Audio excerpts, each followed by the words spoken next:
So you want to learn to paint in watercolour? Well, let's see if we can help you. I'm sure I can. I'm going to show you now examples of ways of painting in watercolour, methods and techniques, and also a lot of step-by-steps and some demonstrations done all over the world and here at Le Paradou. I'm sure that by the time I've done all of these you'll have a very firm foundation in being able to make a start. One of the things about watercolour is that it's not a medium that I can just teach and you instantly go and paint. I can show you some ways of painting, but you have to experiment and explore more than any other medium. Getting to know the feel of watercolour is very important. How wet into wet has to be, how wet the paper has to be, what happens with different materials when you put watercolour onto the paper, different types of surface of paper, all of these things are going to make a difference, and only by exploring can you make it work. I'll tell you how, and you'll have a lot of fun doing so. Now another thing is that I can't put everything onto one video, obviously, so I'm doing 4 videos, one in pastel, one in oils, one in watercolour and one in drawing and colour. And some of this video I'm going to put actually onto the drawing and colour one because you want to see all watercolour. So there's not much point in me putting lots and lots of drawing onto this video. So clearly I can't put everything onto one video. This is a watercolour video and I don't want to spend too much time drawing. For example, the buzzard scene, where I'm painting a big watercolour of a buzzard showing watercolour techniques with both brush and with watercolour pencil, the whole drawing is shown in the drawing video. So if you want to see the drawing building right through up to the watercolour, then you need to look at the drawing video. I shall just show you the basics of the drawing and the actual final painting. Clearly you won't be able to see the whole video in one go. It's a 3-hour video. All the videos I do are value for money. They're big, they've got so much information in. You can watch it all, but you won't take it all in, I'm sure, unless you're an expert and you just want to get a few more tips maybe from me, because we're all learning all of the time. I learn from other artists.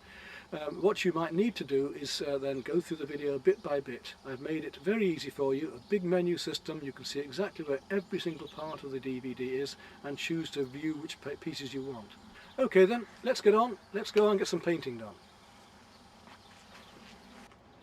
Let me give you a brief introduction to some of the materials and brushes that we're going to use in watercolour. It only needs to be brief. I say that because some people make it far too complicated. For instance, fishermen might keep a whole box of floats that they've collected over the years, fancy gizmos and wonderful inventions. And they might have 100 floats. Same with artists, they might have 200 brushes, but we only actually need about 5 or 6 different types. Let me start with the watercolour brushes. Here, for instance, are 2 flat brushes. They're both nylons. Nearly all of my brushes are nylon these days. I find that they're quite adequate and almost as good as the sable, and far less expensive and go further.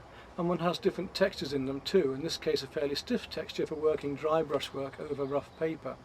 So they're great for doing square edges or larger areas of a road or path. If we want to do rounder edges or finer points, then we need some round brushes, so I'll keep a series of rounds in, but from the smallest to a medium, say up to a 10.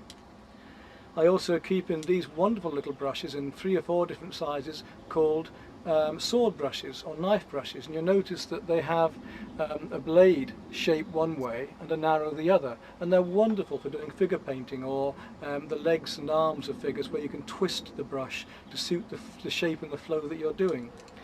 And I keep in a lovely oval wash brush, narrow one way, wide the other, and this is great for doing large washes or fine work. In fact, I can almost do an entire painting with the one brush, a must for me. And finally, the hake brush, made out of horsehair, holds a lot of water. When semi-dry, can be used for texturing as well, for making trees and things, great for birch trees, and again good for washes or doing large wet into wet paintings. Now really those are the only shape brushes that I need. I don't need to have a lot more brushes than those. I can manage with just different sizes of those brushes. The paints that I use, I'm going to show you in just a moment on screen, and I'll show you a large sheet first and then the individual series of blocks of colour so you can see them more clearly with the names on them. All you have to do is put your video onto pause so you can copy down the names of the colours and buy them later. I'm going to show you Winsor & Newton colours, and they must be artist colours. It's important in watercolour that we only use artist quality. They're much finer, they're much more fluid, they're much more translucent, and they go further. So it isn't a matter of just the cheapest. The cheapest aren't necessarily the best in the long run. Those that are more transparent and a brighter colour and go further are going to be better value in the long run.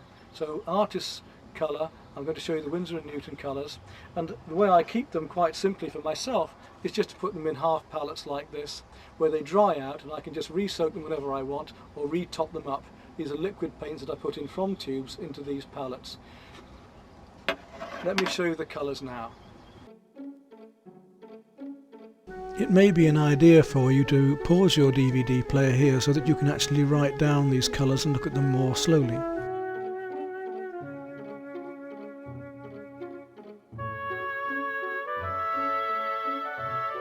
And this is my personal wallet of brushes and a couple of little sea sponges, all the shapes I need here to paint almost in any situation and any topic. And then a little more clearly again, just the basic series and shapes of brushes, the flats, the rounds and the swords. Here you see the jar of Pabio drawing gum and a bottle of acrylic medium. I'm going to show the drawing gum in a lot of use, in detail, in many of the watercolours here. The acrylic medium is useful if you want to do a glaze that won't lift at all. You can add a small amount to your glaze or water and it will make it permanent. Sea sponges, go to an ordinary nice seaside shop and the chances are if they sell sponges and seashells, they'll have a little pack of mixed sea sponges.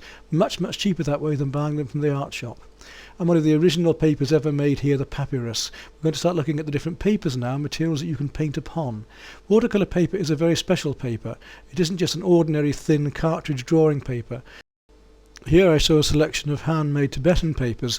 They'd be very difficult to paint on with watercolour because they're very absorbent, like blotting paper. Again, this is why watercolour paper is special. Watercolour paper is made with a glue size that gives you a definite surface. And here we see them.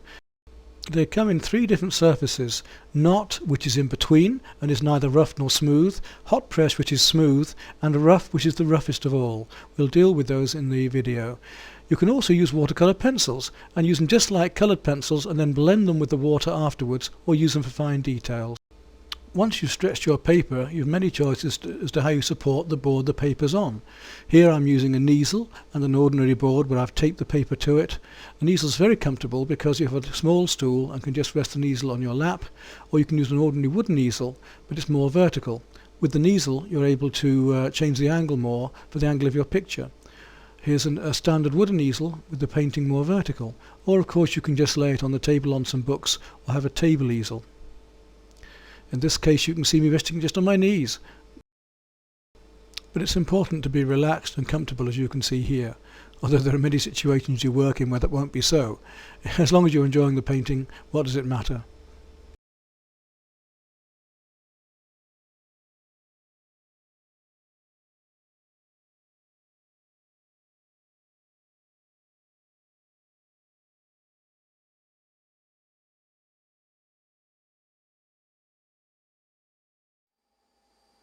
Right, I've mentioned there are three sorts of watercolour paper: the hot press, which is the smoothest, the knot, which we say is not either, neither rough nor smooth, and then the rough, which is the roughest of all. This one's a knot, it's the one in between.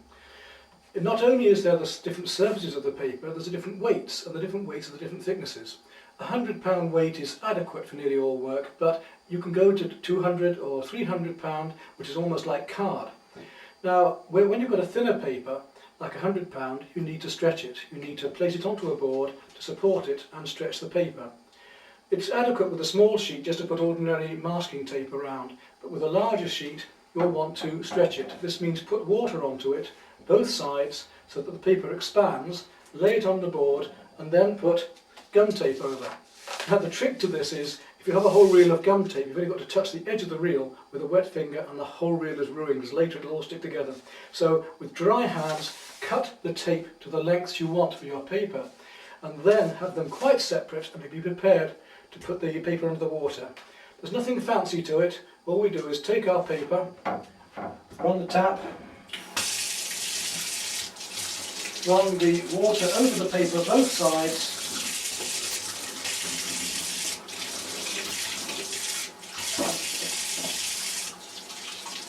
as quick as that, no messing about, ever so easy to do. You can use the shower if you want. And that's it. Don't spend any more time on it. Now there is a right and a wrong side to the paper. If you have a whole sheet of watercolour paper and you hold it up, you'll see the mark. It might be Bockingford or Waterford. If you can read the mark the right way around, that is the right way up for the paper. It's a nice surface of the paper and you want to get the right side because the other side isn't quite as pleasant. You can usually recognise the surface with a little bit of experience. Place the paper down onto the board. It will start to cockle fairly quickly. Don't worry about that at all. That's what it's meant to do. Then run your paper under the tap, your gum tape under the tap, and slap it straight onto the board. Don't mess about. No need to do anything else but this. Just so simple. Straight half and half, just over the edge of the paper. Smooth it down. We're going to work on this paper later because I'm actually going to show you techniques to use for... We're going to work on this paper later because I'll show you the different techniques of watercolour on it, although I'll be demonstrating those in depth all through the videos. There. So it really is quite a simple thing to do. Now you don't need to do this in most cases. Just ordinary masking tape on your paper will normally hold it down quite adequately. It saves a lot of hassle later if bits of paper all over the place. But if you're using a larger sheet and you want a really smooth surface, then this is the thing to do. And why? Because when you paint onto watercolour paper, the amount of wetness will cockle the watercolour paper. It will start to go all wavy and bubbly. And if you want to avoid that, then this is the way to do it, because when this is dry, it'll be as tight as a drum. And when you paint onto it, even if it cockles slightly, it will then stretch out again afterwards. Don't make the mistake, as some amateurs do, of taping it, and when it's dry, cutting it off. It hasn't changed the paper, and it's still going to cockle just the same. You have to leave it on the board when it's dry to paint on, and you only cut it off when you've finished completely, okay? One other thing is, don't be tempted to dry it too quickly. Don't put it in front of a fan heater or a fire, because it can dry so fast and so much that it will actually tear across the middle when it contracts. Just let it dry gently overnight or for a few hours and you'll soon be able to paint on it. Right, let's see if I can demonstrate for you the basics of watercolour in one easy and quick session. We start with something called a wash. There's something very similar to that called a glaze. But a glaze is a wash put over a wash that is already dry. Sounds complicated, doesn't it? But I'll do this by showing you several ways of painting skies at first, and then I can do these other different techniques within that. I can show you lifting out and other methods used with watercolour techniques. What I'm going to do first of all is show you a graduated wash. And a graduated wash is when we go from light to dark to light. So if I mix a little ultramarine in my palette, which you can't see, but you don't need to see. A graduated wash then is when we come from a fairly dark colour like this and we gradually get lighter as we come down, clean water, until we end up with just a thin layer. So that was coming from darker and gradually coming through to lighter. Now a variegated wash would be a change of colours through this. So we would start with a colour. In this case I'm going to start with a little rose, just so you can see it quite differently. Rose and ultramarine here. We would start with a colour. This is variegated, and then we would change that colour through to another. So I'll gradually bring in that's variegated, and now we can graduate that wash as well and bring that down to nothing. Okay, now lifting out is as if we lift out of this wet paint that we've got. So if I take my brush and squeeze it out, dry it on some tissue, I can then go into this with the brush and I can take an area out with the brush, or as finely as I like, you see. You can get our rays of sunlight coming that way even. Or I can dab it out, I can lift and dab it out with a tissue. So you can see we could get a cloud effect that way. For instance, if I paint it very heavily, a much stronger layer of blue, I could go back in there and I could lift out my clouds like that. So a very simple way of painting clouds. Now next we've got a way of wet into wet, where if I paint something into the wet paint, it will blend and spread out into it. So you see I'm now putting some darker colours into that, and if I put a little bit of the two together, we can go underneath this little bit of cloud I've got, for instance, and we have a hard edge there where it's dry, and it's wet into wet and softer there where it's wet. So you can see we're getting a quite interesting cloud effect here as it is. Let's come underneath this one now with the same colour, wet into wet, and because the paper's tilting, so the paint is coming downwards as well. Across that, you can just blend them together. And blending is when we blend one colour into another. So if I wanted to blend this in, one colour into here, this is now dry, dries very quickly. If I take a little bit of green, again so we can see the difference, I'll put some green down here, and if I wet the two, so we've put here wet next to dry, they don't go together, do they? Because you've got a wet and a dry. But if I take a little water on my brush, just a little, and I wet that piece there that I've already been in, I can blend the two together softly, just blending them together. Let's put a bit more warm into that now so we can carry on with our cloud effects down here. All these different effects in our cloud, like a stormy day. Right, we'll let that dry and we'll then talk about using a glaze, because this is washes. These are washes. These are layers of paint put on, either thicker or thinner, and dabbed out to give us a wash. A glaze will be a colour over this. So for instance, if I take our blue and I just put one line across here, and it's still wet, so what's going to happen is it's going to be wet into wet, it's going to blend slightly. I just want to give a fairly even coat of ultramarine blue across here, and I'll show you why in just a moment, because now we've got a very soft edge to our sky coming down. I'm now going to add some green into that and do a variegated wash. So that's a wash, and another wash, down to here. We'll let that dry now for a moment, and then I'll show you a glaze over that. I will use exactly the same colour, and I will glaze over it. Now while that's still wet, I'm going to use the lifting out technique again, and just lift out across this way, look, some lines to give an effect of light over water. So you see how we've got a sky and we've got some sea. Look how easy that was to do. Let's say I want some rays of sunlight coming down from behind here through here. We'll lift out,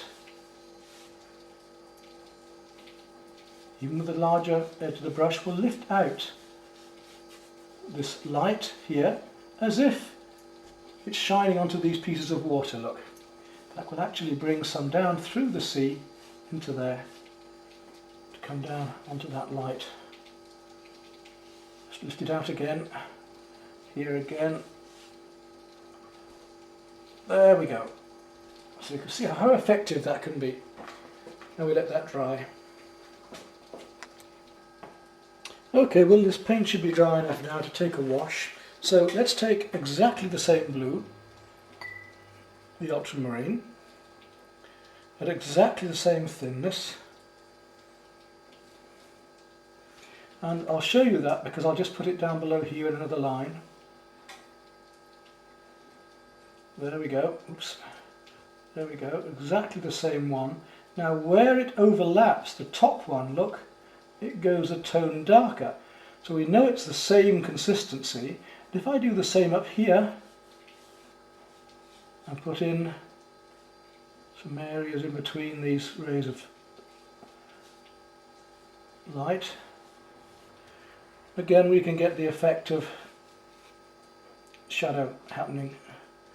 Now if I want to blend that, just take my brush, clean it, and with the damp brush I can blend the bottom edge into the top just by a little bit of water. So there we've got all that sort of control. Now our next stage is what we call dry brush work, where I'll make some of this colour a little warmer. I'm going to add a tad of burnt sienna into it, just to make it slightly browner, and dry my brush right down.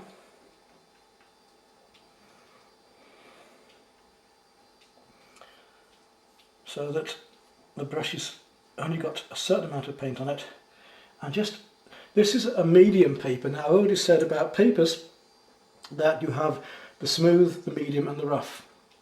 This is the medium one, the knot. Remember we had the hot pressure, which is very smooth, great for doing very fine details and watercolour pencils. Then we had the knot, which is this one, which is not either. Then we had the rough. Now the rough is great for dry brush. The rough is great for textural work, for doing snow, for doing pastels. But this is the one in between. And if we just drag, I've made my brush into a flat blade, just drag this lightly over the top, we can just catch the surface of the paper. A rough paper would be even better for this, but this is called dry brush. So that gives us now the effect of the light across water in the foreground. And I'm going to take some of the raw sienna, and we'll start to see a bit of raw sienna and a little bit of burnt umber. If we can just dry brush across some beach and a few little bits of reflection just coming downwards maybe on that beach. We just come across with the brush too, with a tip, to add some of that into there, and we've got our little sea scene. We'll let that dry and I'll show you how we can put some little posts and figures into it. But there we have most of the techniques. We have our washes, our glazes, our lifting out, our wet into wet, and our wet next to wet, and our wet into dry, or wet onto dry, which gives us a hard edge. We need also to look at the various textures we can get and stippling. And to move down the page now to show you a bit more about wet next to wet and wet into wet and the use of skies. But of course most of this you'll see in far more detail when you actually watch the paintings right the way through, because in watching the paintings right the way through you'll get tip after tip after tip. And at the very end of all of the videos I'm going to give you a whole list of written notes on the screen of do's and don'ts and the best ways to paint as well. At the very end of the whole of the two videos. There's no point in doing it now because we're going to run through them. Okay, just move down the paper then. Right, we're talking about making different skies. I'm now going to wet the paper just in this area here and let it go a little drier. Now if I take my blue and I go around a white area, in other words I leave a white area, look at that lovely fluffy white cloud that we get. This is painting wet into wet.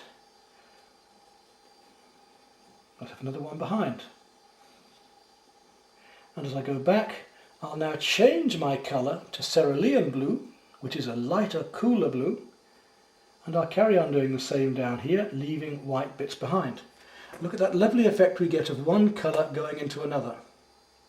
Let's carry on across here and we'll go into a very stormy day, and I'm going to make it very wet. And I'm going to add on some of my raw sienna. And look at the way that's, because I've got the paper at an angle, look at the way that floods down. Now if I drop into that to get a very stormy day, because I've got it tilted, if I have it flat it's going to just spread outwards. If I tilt it, the more I tilt it, the more it's going to run down. So let's take into that some burnt sienna and some of the ultramarine to give a really dark, stormy grey blue. And a bit more of the blue. Dabble it in, and you see how it's going to run down now. If I want to lift anything out, I can lift it out whenever I want. So if I wanted to, now I can help this along by going along here, making it fluff a bit more. I can drag it downwards a bit into here, through. I can lift out if I want with the brush. Any time I want, I can lift out. So I've got some more of these rays of sunlight coming through. Dry my brush, lift out, here in between. So we have wet into wet. Look at the wonderful effects we can get with wet into wet. And you'll see this used when I do flower painting, where we put wet next to wet to get some wonderful flower effects. Now taking a little bit of that grey, a bit thinner, because brown and blue will make us a grey, we can make it a warmer or cooler grey that way. Let's go underneath this cloud with a little bit of this grey, browny grey. And while it's still wet, we can just drop that in, look. And then we have another way of making a nice fluffy cloud on a sunny day, or the stormy day here. If I wanted to lift out clouds on a stormy day, yes, we can still do it. So you can just dab out, and I can come back into that with just blending. So many different things we can do. So we're going to lift this and have the light coming through from that area I've just dabbed. So I'll dab it again, and I'll just drag downwards. Now I've got the light shining through that storm. See how effective we can be just with wet into wet. Wet into wet, or wet next to wet, whichever. We've got all of these ways that you can only do with watercolour.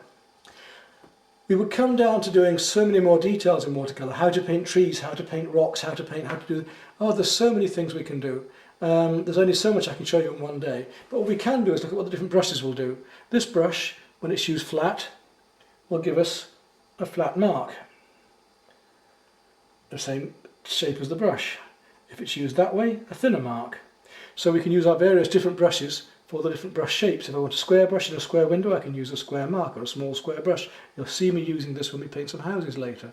We can dry the brush off slightly and we can make a very feathery, we've already talked about dry brush work, a very feathery mark across here.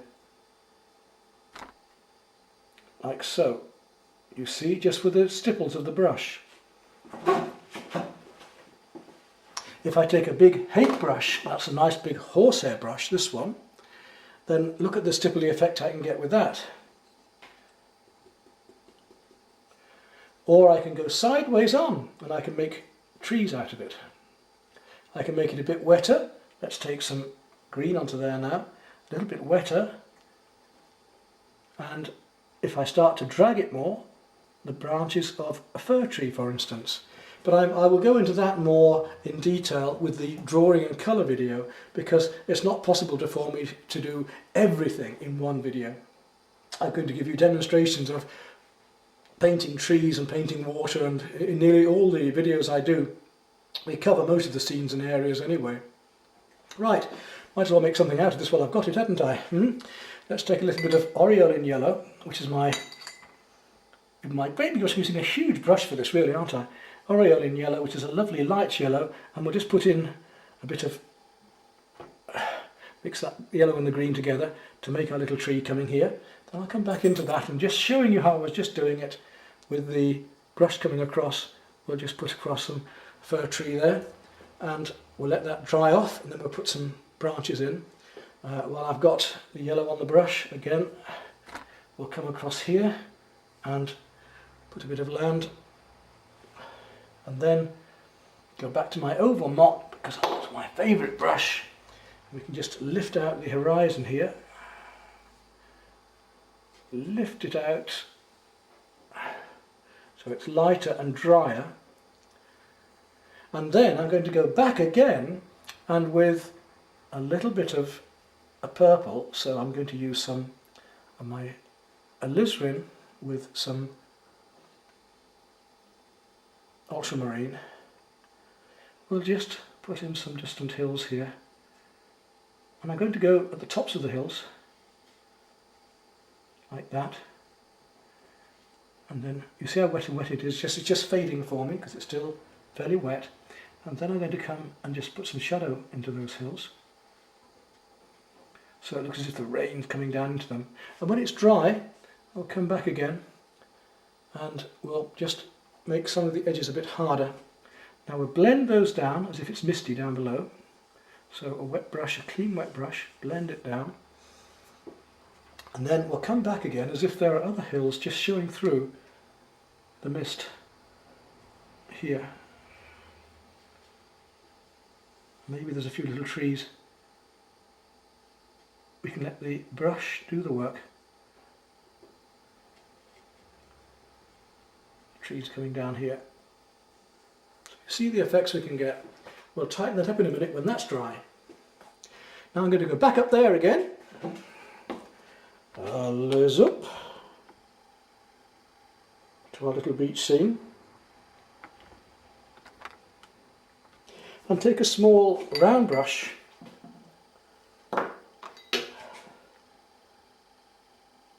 number 8 round here, and we'll just look at a few things here that can make our picture have a bit more texture and tightness. Let's take some browns, and we'll just put maybe a groin coming down here.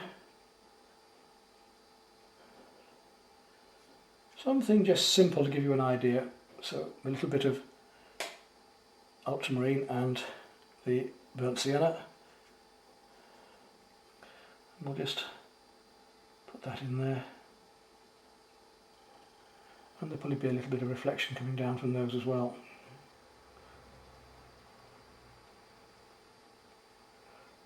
Maybe just a tad bottoms. Maybe there's a figure standing here, or a couple of figures.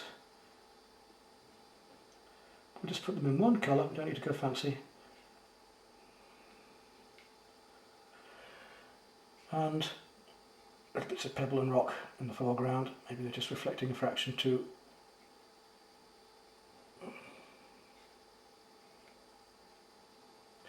Go a little bit warmer.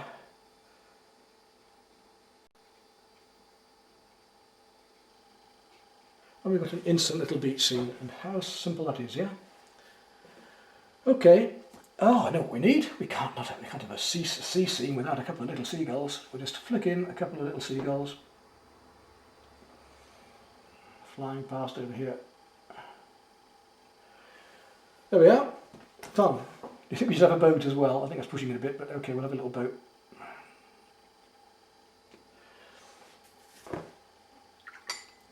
So there's our basic techniques. Now we're going to come back down here and I'm going to show you some ways of making textures again. We back down to the bottom to look at textures.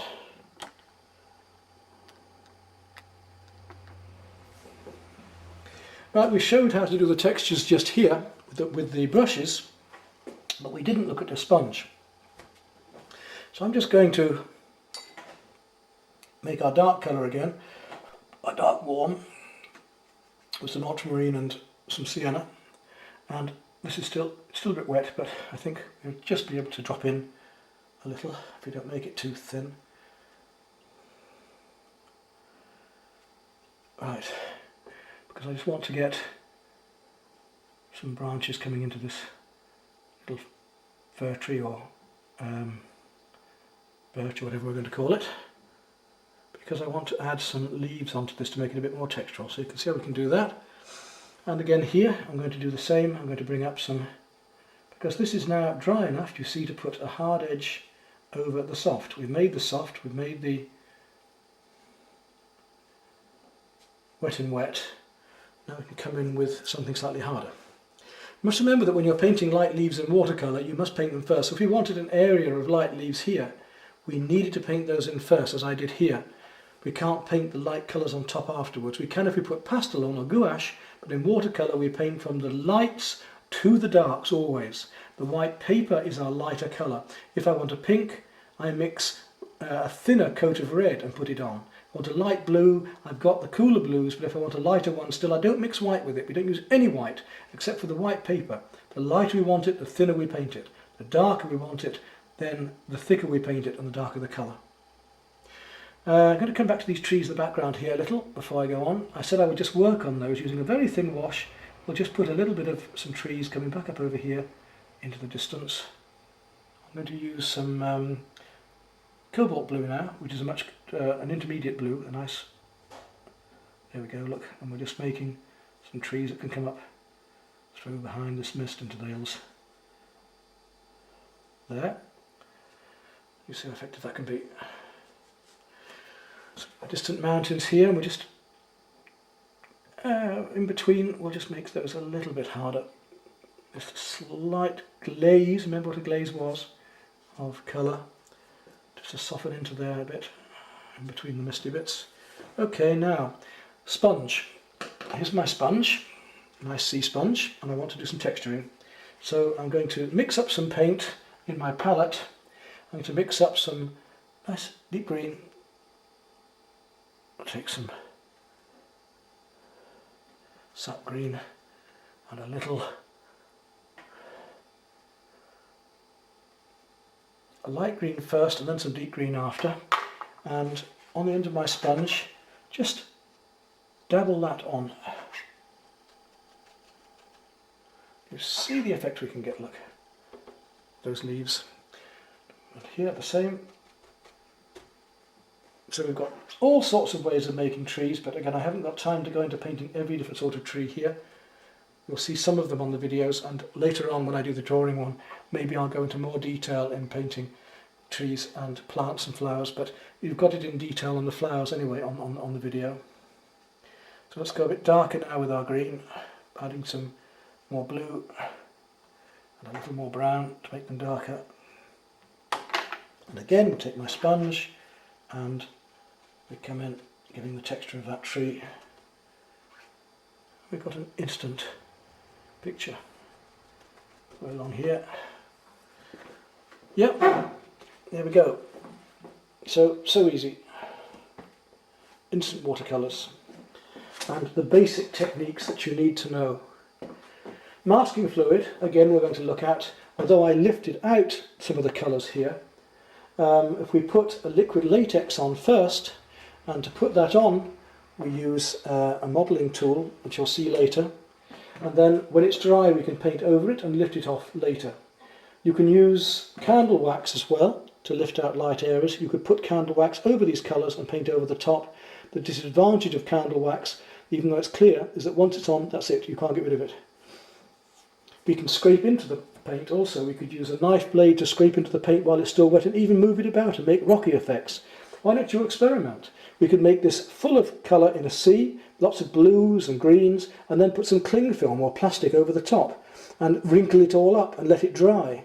And then we'll get a wonderful effect, abstract effect of all of the swirling cling film, giving an effect into the watercolour, which will show you, maybe give you a lovely effect with stonework or for water. There are dozens of things you can explore and experiment with, dozens of special effects you can get, so do try them out. Don't become too slick, but do try them out. Only by experimenting now are you going to learn about how watercolour works. So we've made our trees and our little landscape and shown how to make wet into wet and the storms and textures, and we've looked at glazes and washes and making our little sea scene.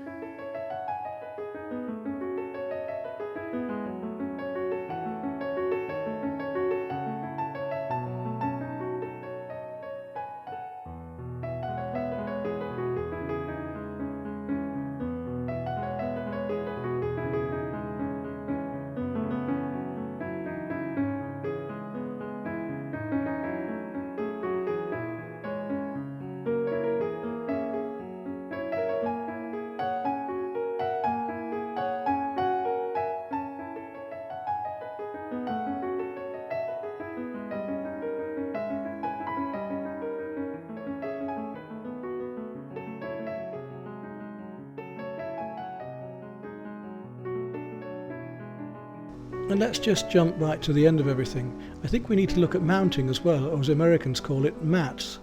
We need to look at the frame around our watercolours and just look at what a difference changing the colours around a watercolour can make. It can completely bring out the colours that you want to bring out. So choosing a frame and choosing a mount is very important. A frame should not really be seen, it's merely meant to enhance, to bring out the colours that you wish to bring out in your picture, and of course maybe even to blend it with the decor of your home.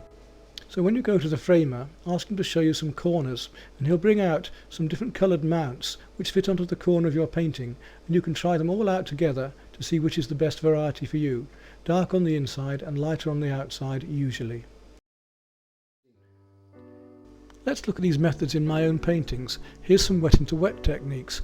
This is almost entirely painted wet into wet, as is this one of flowers. Watercolour medium is so beautiful worked in this way. It's transparent, it's loose, it's very fluid. In this painting we use some tight painting first and then work wet into wet around it. Sometimes you can do the wet into wet as I've done here and work the opposite way, then become tighter afterwards. It is possible to use washes and glazes even with oil paint. Here I've used thin layers and glazes of oil paint across a very absorbent board, almost like a cardboard. It soaks in and gives this lovely effect very similar to watercolour. And here's the traditional watercolour technique of building up one glaze delicately over another, giving a wonderful transparent effect. But as with any medium, we have to consider the chemistry of colour and of tone. We have to consider the chemistry of colour even with how many colours we're going to use, our limited palette. Here I'm only using 2 or 3 colours.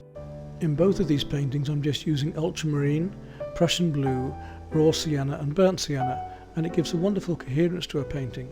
It might be nice for you just to learn to use these few colours before working onto an entire palette and becoming too confused.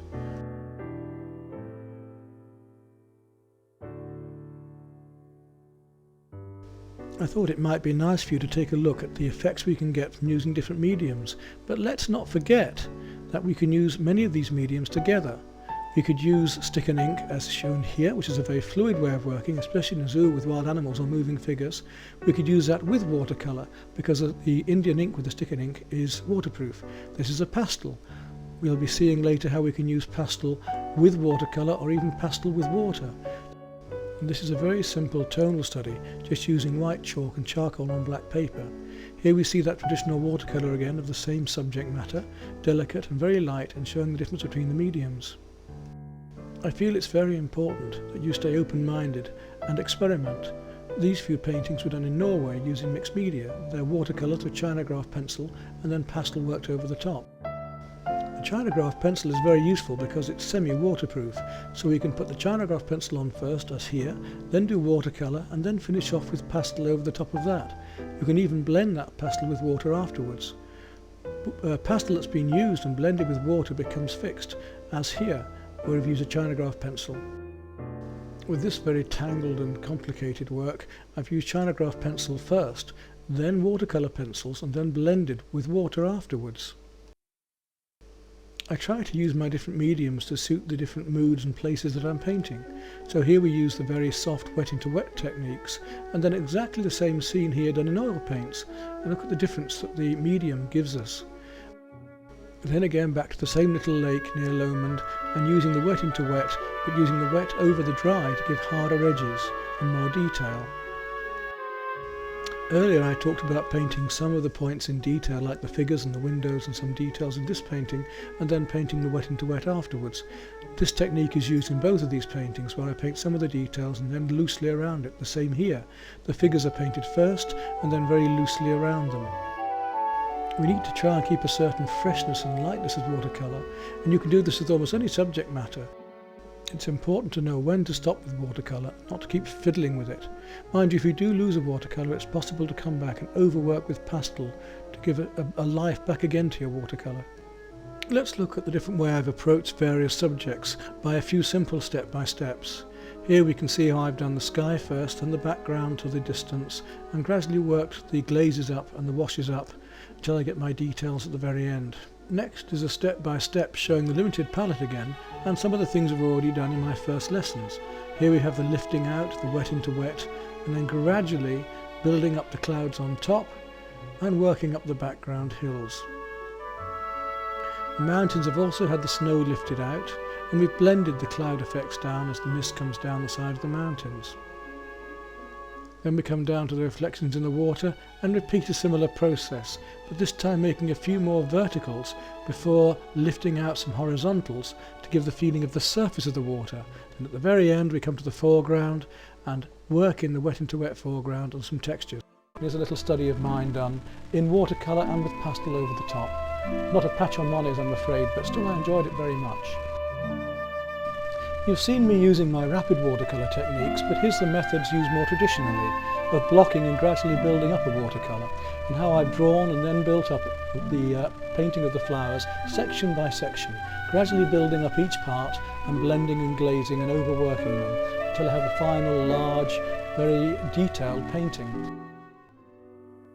Masking fluids are a very important and useful medium. Here you can see the edges of the cliffs, the waves and the seagulls. The yellow flowers here and the lighter areas in the foreground were masked off at the very beginning of the painting, taken off at the end, and then the yellow put back in to give a very bright colour. Remember, we're not normally working over with opaque paint, although we can with pastel later, and we could with gouache if we wanted. We try to keep the luminosity if possible. Here we see some different approaches to the flower painting. In this case I tend to paint the flowers first, gradually work them up delicately, and then paint loosely around them. So here you see the flower heads being worked up in delicate glazes, and then as we finish the flowers I go more loosely around them, painting the background in quite freshly. Don't worry, I don't expect you to take all of this in now. This is just to give you some ideas of what we're going to cover and the different ways and approaches. And I'm going to show you in detail how to paint flowers, how to paint every single one, the petals, the techniques. We're going to be shown everything in much more detail and time as the video goes on. And now back to the far more loose approach, far more about watercolour for me.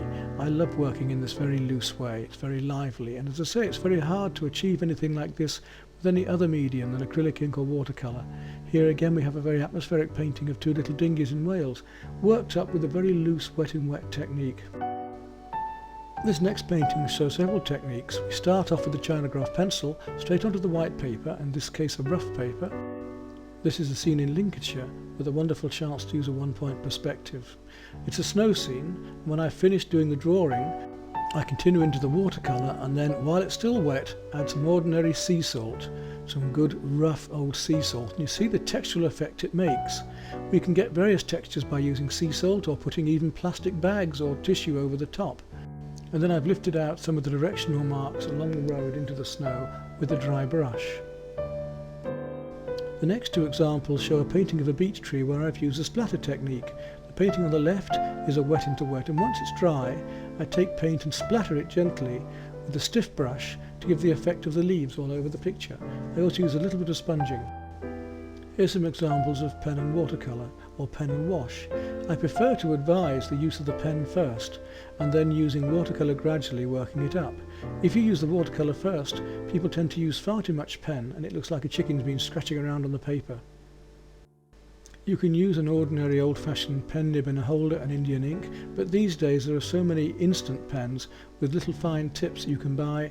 They're waterproof and quite cheap, and I think much easier to use.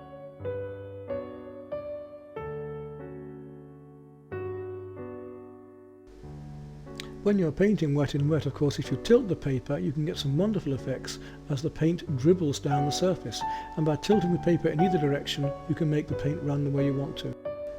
Watercolour painting is a bit like a battle. You have to plan it ahead. So here I've planned my drawing, and I've planned the parts that I want to paint in great detail, gradually working up the glazes over washes, and then after doing my very tight painting I work towards a much looser wet in wet effects to get the difference between these hard edges on the boat planks and the soft water rippling through.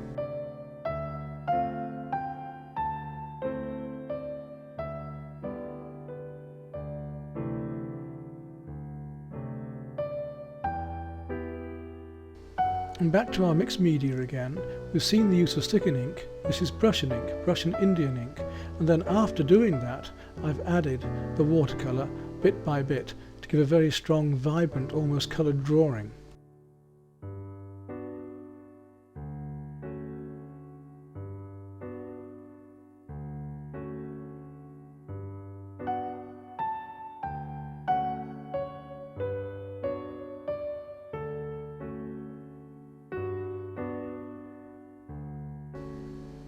In this case you can see I've used a watercolour almost opaquely, far more thickly than I would normally use it in an ordinary watercolour painting. Even so, I needed to find a far brighter way of painting flowers, so I started using the FW acrylic inks. They're very bright, can be used with watercolour in a very similar way to watercolours, but once they dry they are acrylic and you can't move them again. So it's very important that you keep them wet and fluid. To do this I use a diffuser spray full of water, and you can see me actually doing this in this particular landscape. As I paint the picture I keep spraying the picture to keep it wet. It tends to run down the surface a bit, but it gives you a beautiful abstract effect. You can use this both in landscape and for flower painting, as I'm about to show you. At the end of this particular way of working I tend to use pastels over the top, as I have here for the landscape and as I do for these flower paintings coming up. Soft pastels are best for this, these unisons especially. Not only can you work them over the top of watercolour or an acrylic ink, you can actually paint water with them, as I'm going to demonstrate to you here. I'm working on a £100 Arches hot press, a smooth surface paper, but some of the paintings you saw earlier of snow scenes were on the rough, because I wanted that texture. In this case I don't. But just look how wonderfully vibrant we can make our paintings. This is very hard to do with just plain watercolour. We shall see a demonstration of the next painting in the second video. It's a large picture done in Scotland and is watercolour, then acrylic ink and then pastel over the top. Here's an example of being very aware of composition when using two photographs and taking parts from them to compose a picture later. Here's the actual composition I put together from those two photographs. A computer is very useful for this, for cutting and pasting. You can see the flow that I wanted around the flowers to give the feeling of movement. Then I use my Chinagraph pencil again, and then watercolour and some gold leaf, and finally over the top some pastel, so quite a mixed media piece, but the gold leaf shone beautifully when the light reflected from different angles. Like using masking fluid. I use a Pelibo masking fluid. It's one of my favourites because it doesn't ball up or dry in the jar, and it's a grey colour as you see here.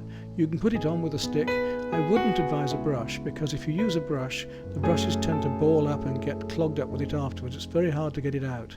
I use a clay shaping tool, which is like a paintbrush with a small rubber blade at the end.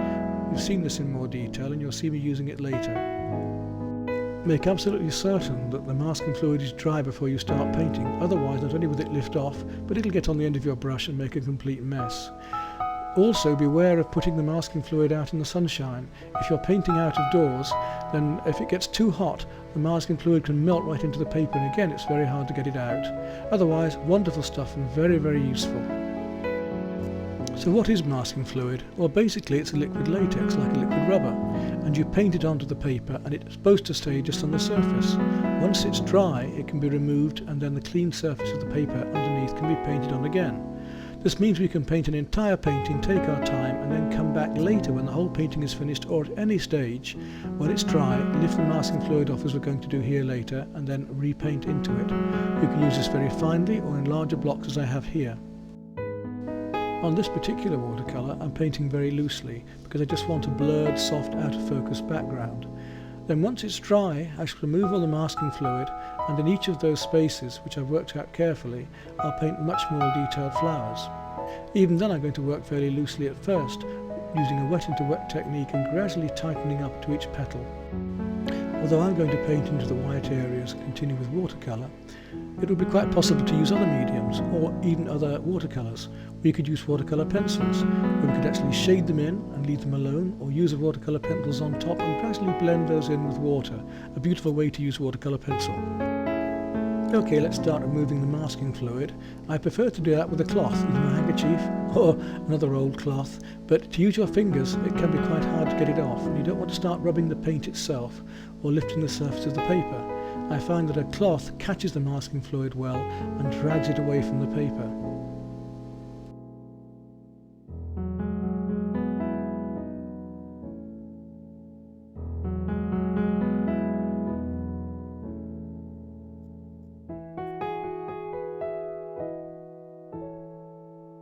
Now you can see the flower shapes appearing as I rub away the masking fluid, and as I said before, it's very important to plan ahead. It is a battle, and you have to think ahead to win that battle. You have to know where you're going to put all of your details, where you're going to need the light shapes to be, because you're painting your light colours first in watercolour and finishing with your dark. You're not normally putting the lights over the dark, so it's hard to put a mistake right in this case. First of all, I'm working on individual flowers and laying a thin wash of rose in. After the rose I shall work in my stronger reds, the cadmiums and the alizarins, then working right through to some much cooler ones and purples. Now you see me starting to add the stronger reds in. The paint is still damp, so that colour's spreading just a little, giving me a nice soft petal effect. But don't worry, you'll be able to see this more closely later, and I shall be showing you flower painting in detail. And so, as in compound interest, one by one I work on to the other flowers, and in a moment we'll see a close-up and how this is achieved. Take note of the sharp edge that's left when I remove the masking fluid. It gives you a very hard, sharp edge. You can of course blend those edges with a soft wet brush. Now we look closer, you can see how I've used the rose first, then the cadmium red, and then finally gone in with some alizarin crimson and a little purple. I've left a slight white at the edges to give the edge of the petal of the flowers. It's a wet in wet technique, as you can see, and as the paint dries, so the edges get sharper and so my paint doesn't spread as much. So I'm working from the outside towards the centre here. This perhaps shows best how I work from the wet in wet and gradually come outward on the petals, and as the paint is drying you'll note that the paint spreads less until I come out to the next flower, and when I've painted the border and the paint is dry enough on this flower, I can come right up to the edge with a much darker, deeper tone to leave a light edge of the petal showing. Here we go, and you see that edge is a dry edge, so where I'm painting now towards the left, the paint won't spread into that right hand flower. it means that I can paint that dark area in and gradually blend it outwards, almost like a small graduated wash, without it spreading into the flower next to it. It's a bit time consuming painting flower by flower, but well worth it, and you'll see in a moment we get a very three-dimensional effect with the sharper hard-edged flowers in the foreground, the much stronger warmer colours close up compared to the much softer out of focus texture of the garden in the background. And so you start to see the beauty and the use of masking fluid, in this case in quite large shapes, but we'll see it later in much finer areas. We can use it for twigs, we can use it for the rigging on boats, we can use it for little bits of leaf or textures. There are many uses we can find for it. It could even be splattered with a cheap old hog's hair brush you don't want to give the effect of snow. Here's another example of using masking fluid, this time for daisies. A wonderful use of masking fluid. You could use just wax, ordinary candle wax. The problem with ordinary candle wax is that if you mask off an area with the wax, you can't remove it. So although you might get white paper, you can't later add any other tones over the top to change the petal. I prefer to use a piece of cloth for this, in this case my handkerchief, which works a lot more easily than tissue paper or your fingers. Obviously try and make sure, or certainly make sure, that the paint is dry underneath or around it before you start. I've just noticed one little dribble on here which has messed up that little daisy there a little, because you want them nice and bright and clean. So I don't know where that bit of blue came from, but you can see these daisies now coming back into view. They were hiding away here until I was ready for them, leaving this lovely dark textural background behind. So we'll work up through these daisies, right up to the top here. There's an area of wet there as well, which is a nuisance.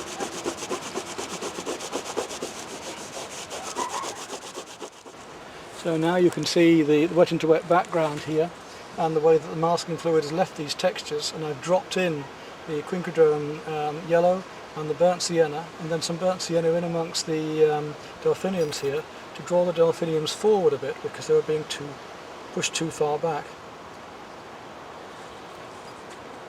Let's move on now to the daisies and start to tint those in. For the fun of it, we'll go straight to the yellows in the middle, because they're what really helps us to see daisies, aren't they? That's what we think of, white daisies, yellow centres. But we're not going to have too much of that. What I'm going to do is drop in the aureolin yellow first, which is a nice light yellow, and then into that drop a warmer yellow, this cool yellow with the aureolin, and then drop a cadmium yellow in afterwards. Not all of the tops of the daisies will show. We shan't see all of the yellow insides of daisies, and in some of them we'll see more than others. Some of them may have a petal going over the top, as that one has, as this one has.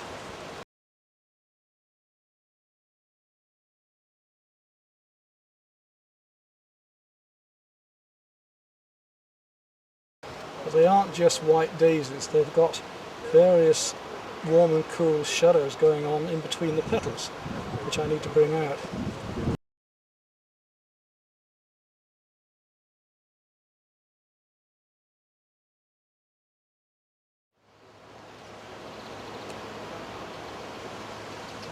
So I'm using a little bit of thin down aureolin yellow and slightly muddy water just to start to flick in these shadows for the daisies, as you can see. Already you can see the effects we're getting, which are rather sweet. Let's zoom in on that.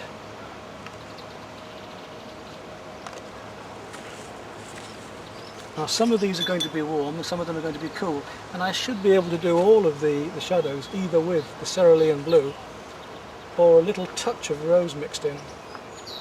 Not too strong.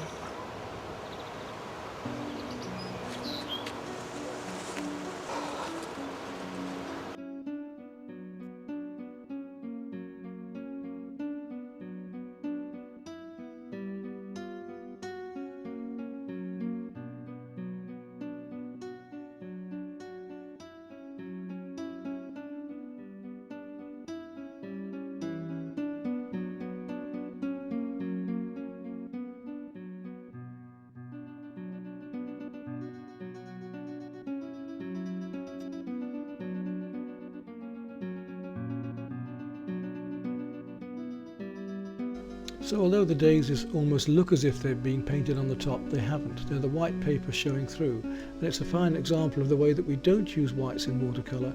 We use the transparency of the watercolour and the white paper to give our light colours. Earlier I talked about splattering. I talked about splattering for snow, and I talked about splattering the masking fluid. Here's an example of using white gouache, where we've painted our underpainting with acrylic inks, and then over the top, once it's dry, I'm using the gouache to splatter and paint almond blossom. When this is dry and into it, I'll start painting in more detail with the watercolour, fairly opaquely, and adding tints and stamens and more individual petals.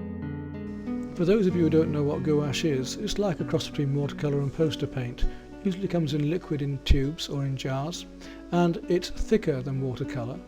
Watercolour is the finest medium. It's very, very fine pigment ground and mixed with gum arabic. The gouache is a little bit more heavy and it's more opaque, and poster paint is thicker still. So the white gouache is quite useful if you want to put some white back onto the painting. If you haven't used masking fluid, want to put a highlight in a bird's eye or a few little white stems here and there, the gouache can be painted on top.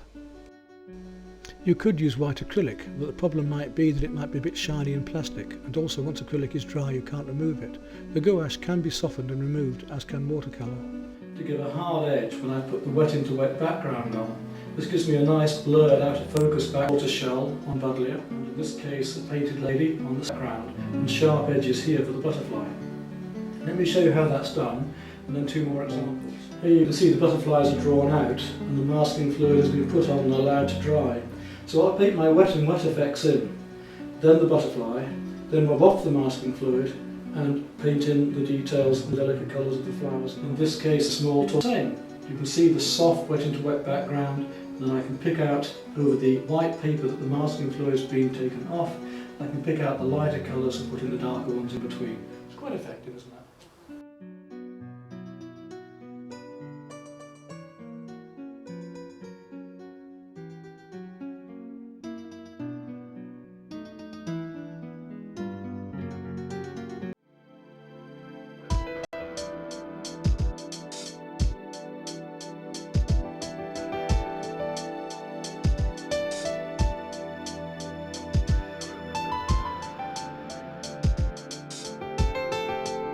You might like to see a watercolour taken through from beginning to end of some clownfish. So I'll use some masking fluid first to take out the white areas, and then paint the fish fairly carefully and traditionally, and then at the end of it all, a fairly loose watercolour background around it.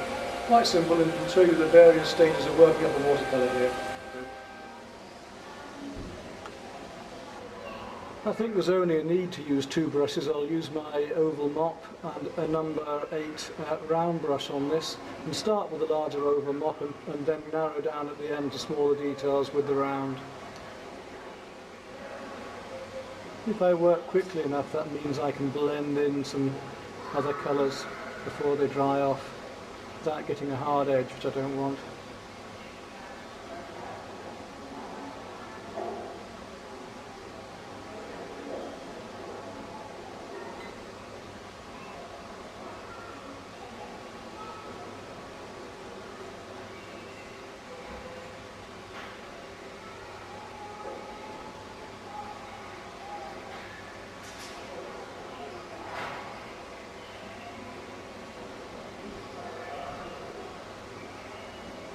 Nice warm yellows, chrome yellows, lovely warm yellow, rich, darker yellow.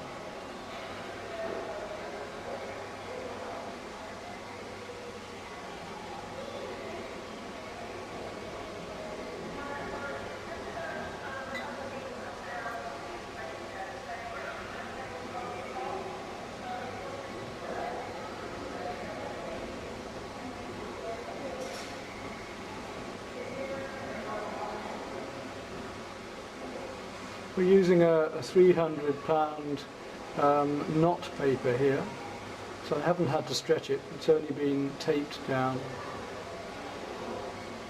I'm going to use a little bit of cadmium orange to come into this, and then work some of the rows in.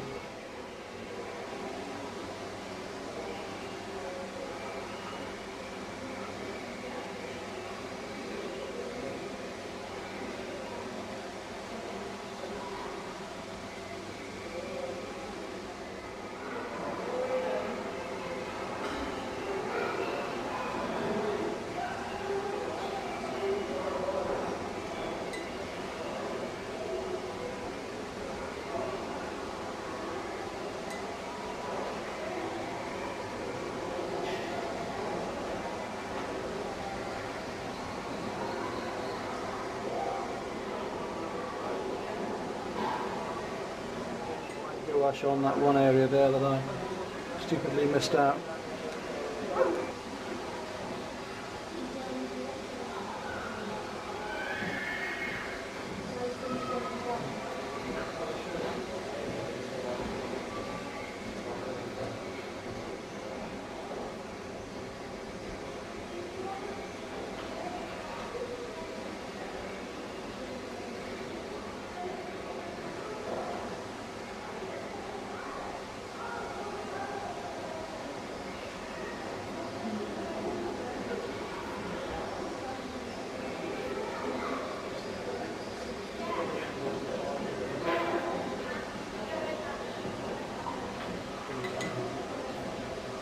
And now for the background. I've done the fish, so I'm going to work very, very loosely, wet into wet, leaving the masking fluid on at the moment so that the white areas of polyps on the rocks will show out once I rub the fluid away later. I'm going to wet the whole paper and then drop the colour into the wet, but I'm not going to wet where the fish is, obviously.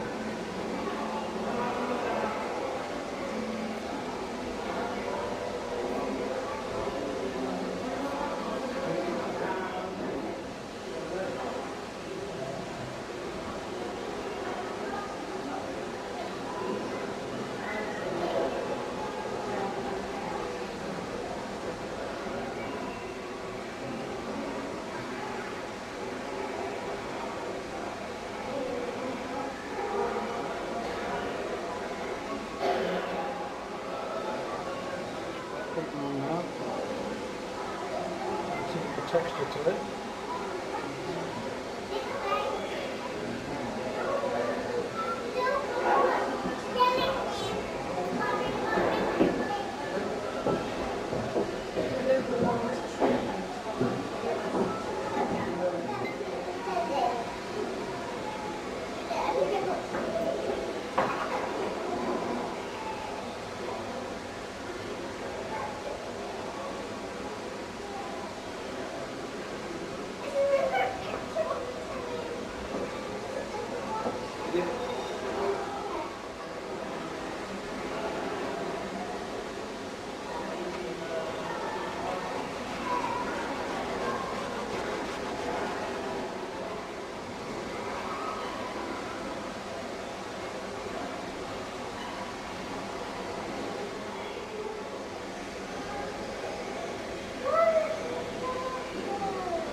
About finished the bit of watercolouring, but I thought I'd use a bit of texturing around the base here and up here, and what better than a bit of sea sponge for doing that?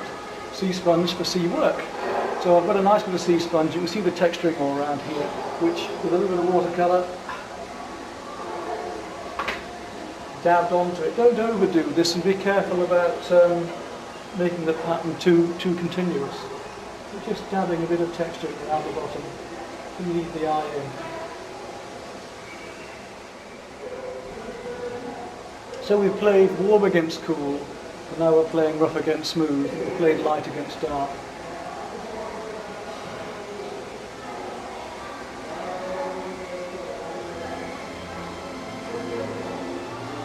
Don't need more than that, that'll do it.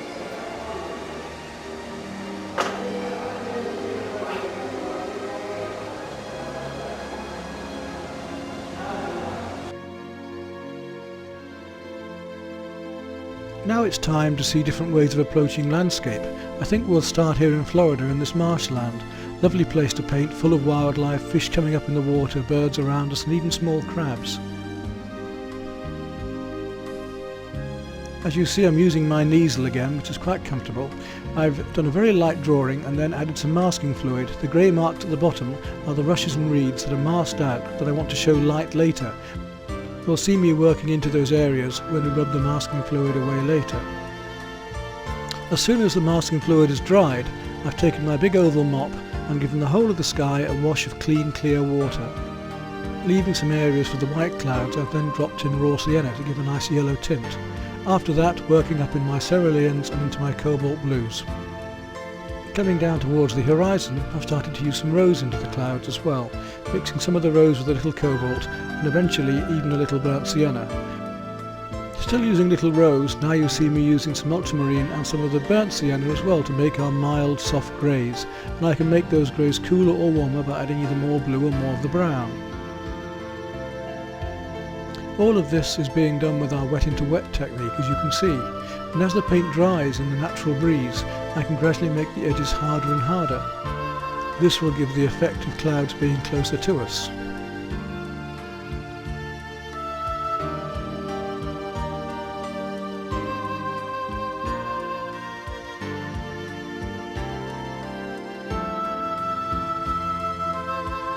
You can see how rapid this technique is, and painting rapidly is very important to me, whether it be an oil paint or pastels or watercolour, because I want to capture that moment, that time, that light and that atmosphere that's actually there that day in that spot.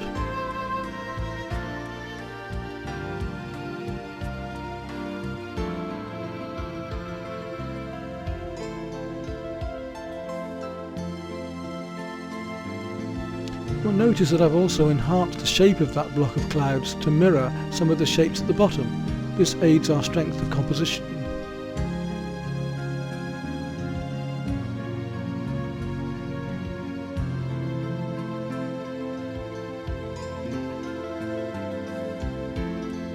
It's now time to work down towards the foreground, and I've started laying in some aureolin yellow and some of the raw sienna as well to give these cool warms.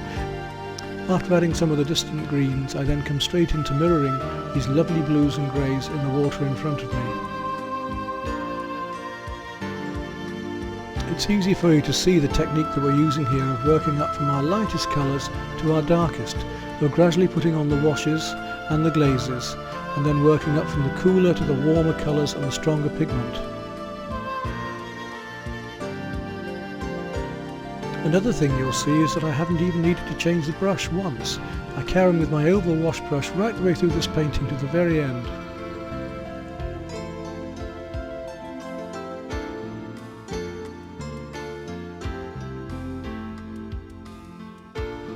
Now it's time to start mixing the various greens to paint my rushes and reeds. Here I'm using cerulean and raw sienna, but you'll see me varying the greens as we go along by adding more blues and more browns, by adding more sienna and more cobalt.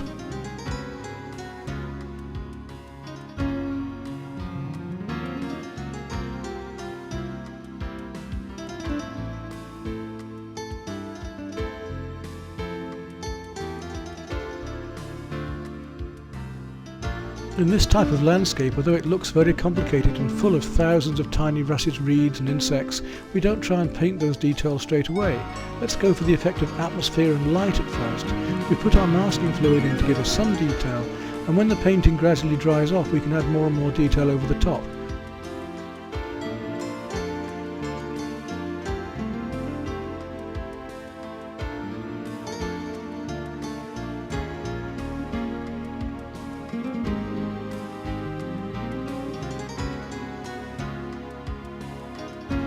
Now to give the middle distance some time to dry and the distance time to dry, we start to move into the foreground and paint in some of these bunches of reeds and little islands and tufts of grass, which I'll work even more detail into when they are drier.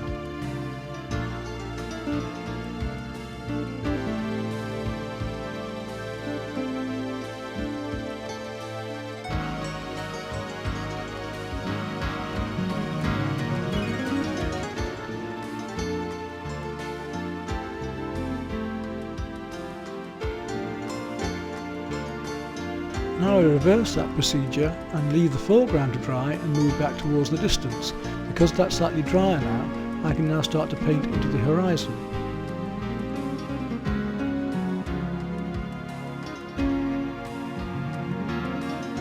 This means that I'm working all over the painting, but not all at once. I'll work in various different parts. As each part dries, I'll work back to another, and I keep working around the painting a bit like a jigsaw, filling in piece by piece by piece.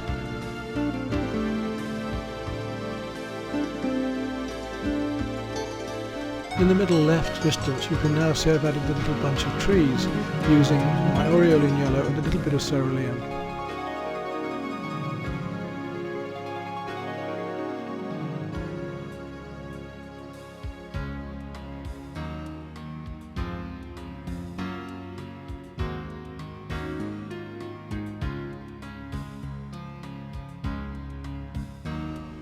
I then darken these trees with some ultramarine and a little touch of burnt sienna.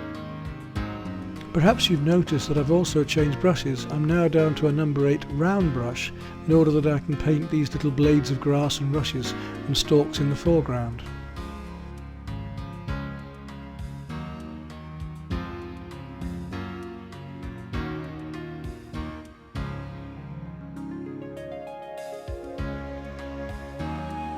And look how much warmer my greens have become as we come closer to the foreground, almost directly into using burnt sienna and some ultramarine to make really warm browns, and adding into those greens as well. Now I'm going to start the tree on the left.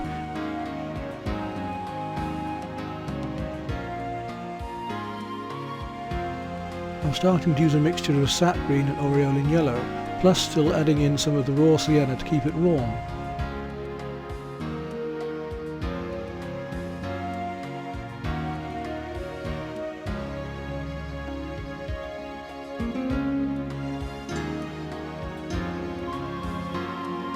I'm using my big oval mop again now, which is much nicer for doing these large lumpy leafy bunches of leaves.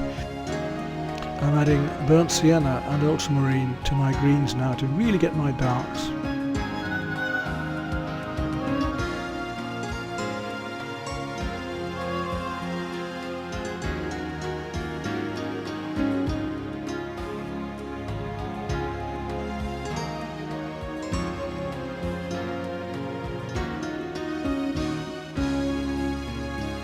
Okay, we're at the final stages. Let's take away the masking fluid now and prepare for the last light colours of the tips of the leaves.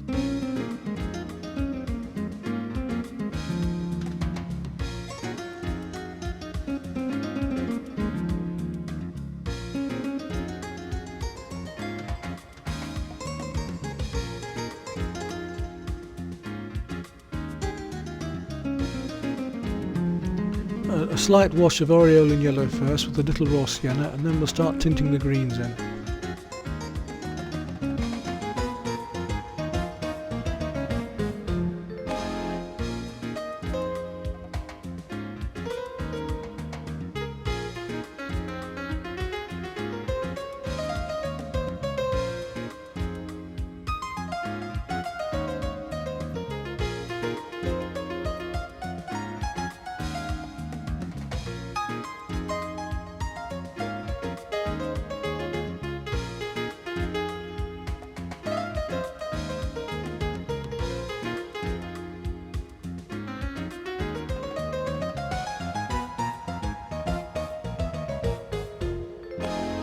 And so a few final details with my number 8 round and my signature. That's the end of this little painting.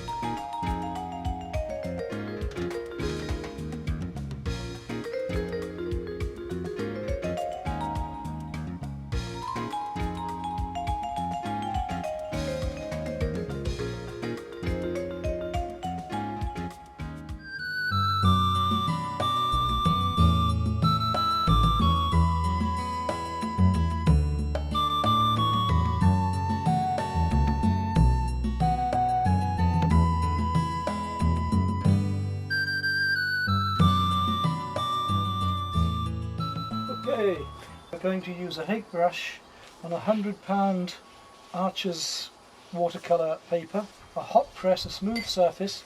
I'm starting with a hake brush, a nice big horsehair brush, and giving a coat of water over my whole paper because I want the colours to spread. In fact, some colours already got on there as I splash about, but it's very abstract. We're going to work very, very loosely with the beauty of the colour spreading wet into wet, really enjoying and keeping it fluid to get these lovely sunflower effects I want. The picture I'm going to use, but I say use, not copy.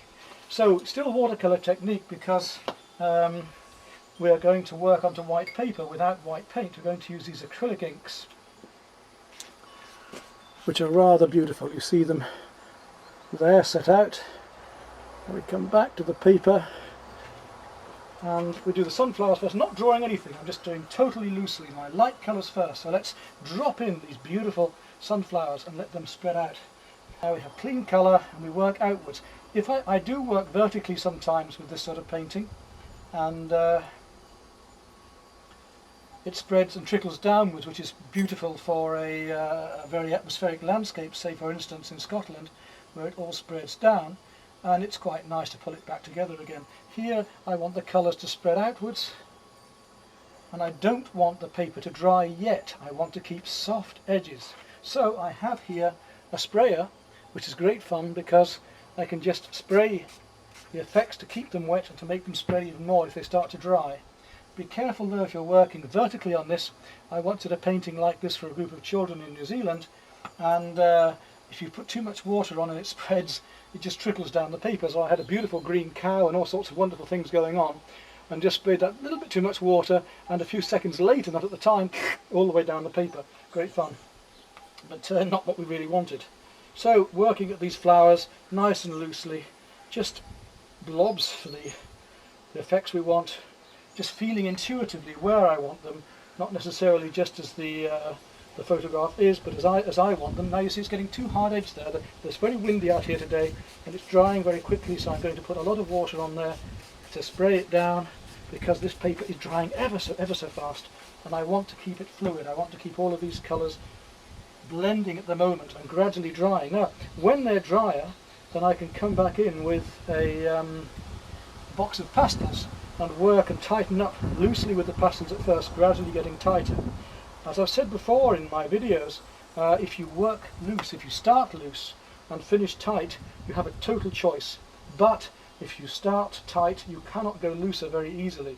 You can, but it's very, very difficult, not easily. You see how they're spreading and furring out into the shapes.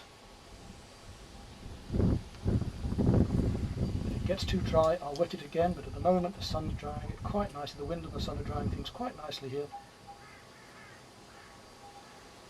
As long as I keep it wet, I can keep working into it. But with acrylic inks, they aren't like watercolour, because once they are dry, that's it. You have a hard edge. You see it's getting hard edged here.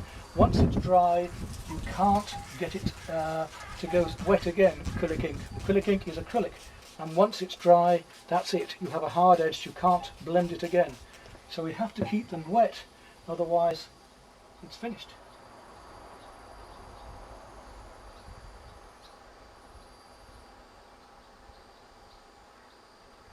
Too hard edge there, so I come down with my spray and we let it spread.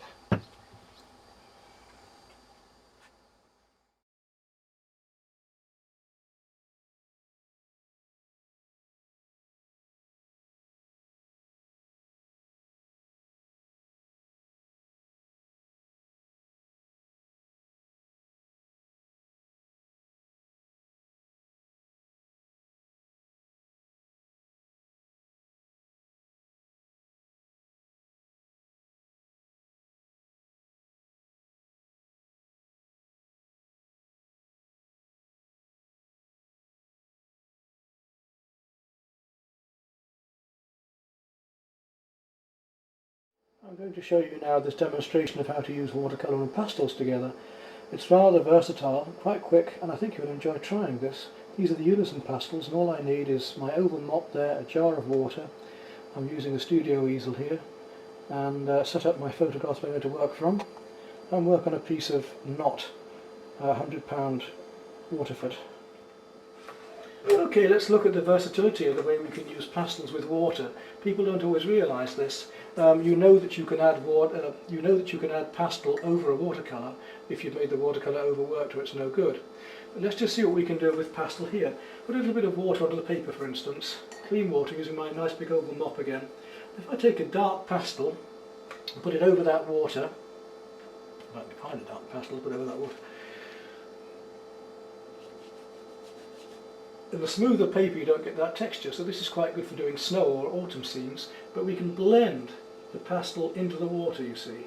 Now this means that, for instance, if I want to have a finer area than I can get with my pastel, I can come up here like this, for instance, and I can take the pastel with my brush, just dry it a little, I can draw with my brush. So I can make thinner marks, as thin a brush as I want to make a tree for instance, or I can blend it down and in. If I put it over the dry paper,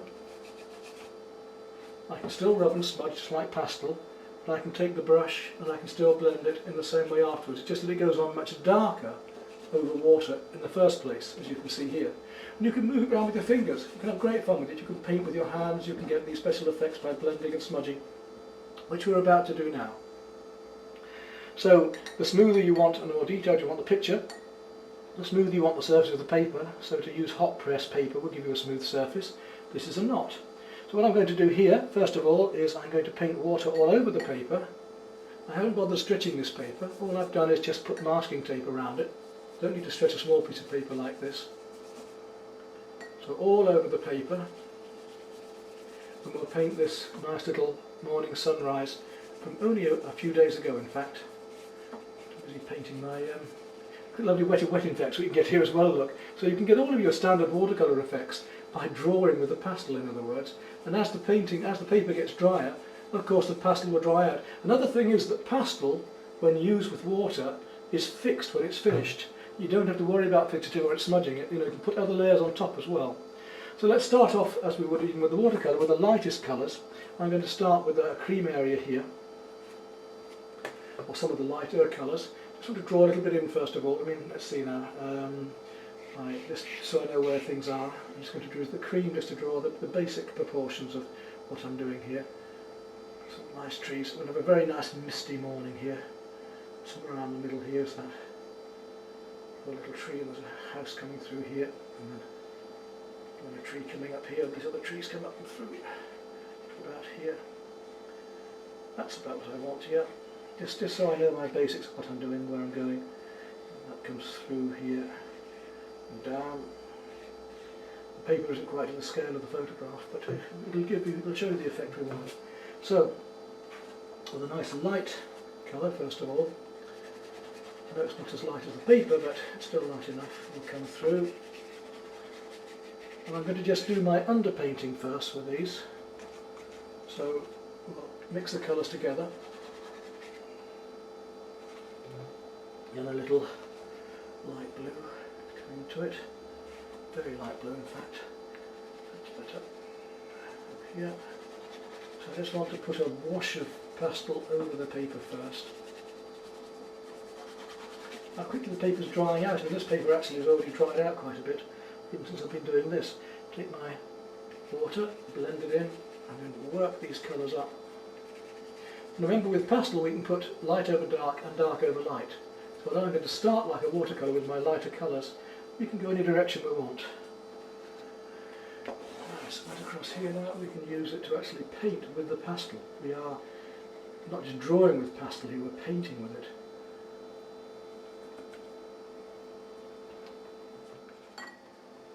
I want to put a bit of water ahead of where I'm working.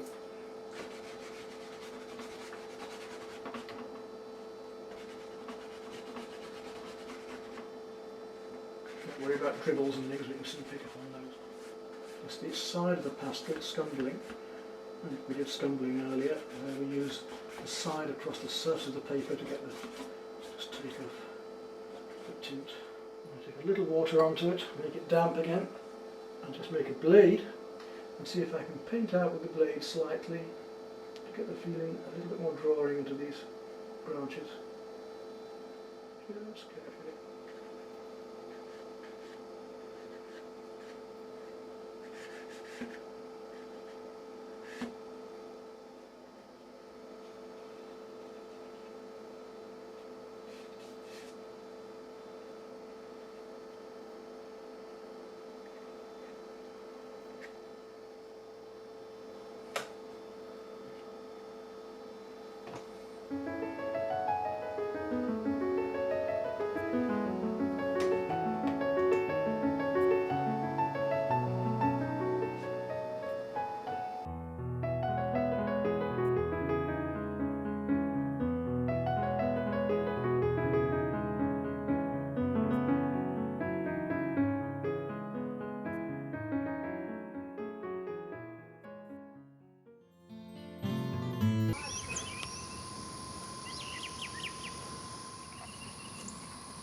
Last little painting to do here whilst in America. I'm just going to do a painting from this photograph I've taken earlier when doing those quick studies that we've seen earlier in the video of this deep bay gelding.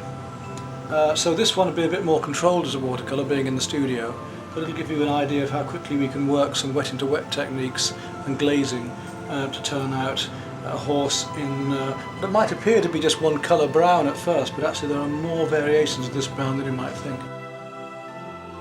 I'm going to work almost entirely with just the three colours of raw sienna, burnt sienna and ultramarine, and with those I can get nearly all of my nice light and dark warms.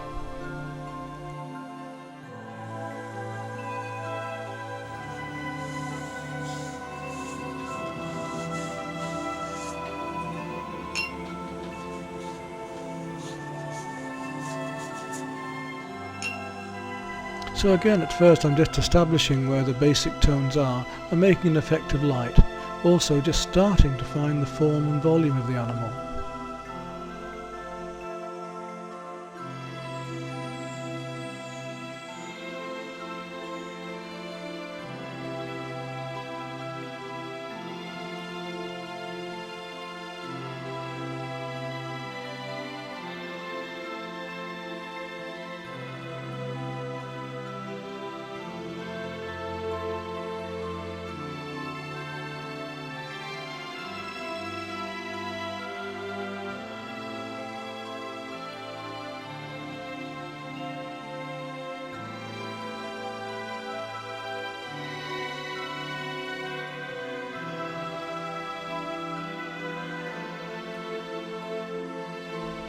At the moment it's a subtle variation of wet into wet and wet onto damp and just blending the colours in.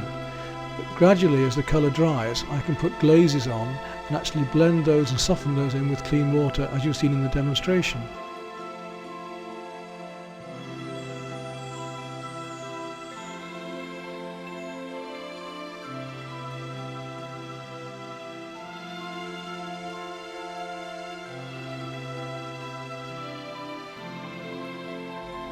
As the painting of the horse isn't very large, I'm able to work with the number 8 round again, but I will use my big oval mop for the background later.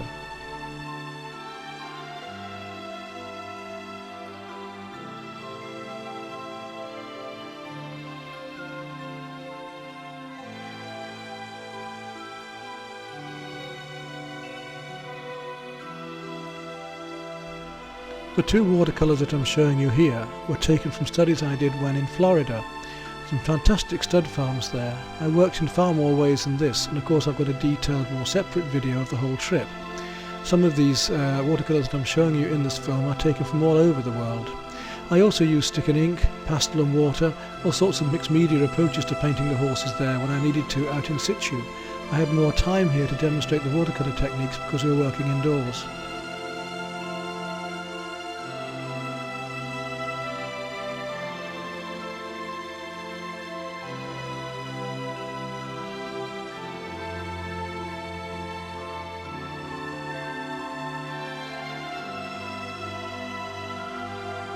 I think these two horse demonstrations are also very good for you in the way that you can see watercolours being built up with glazes and washes from the lightest to the darkest.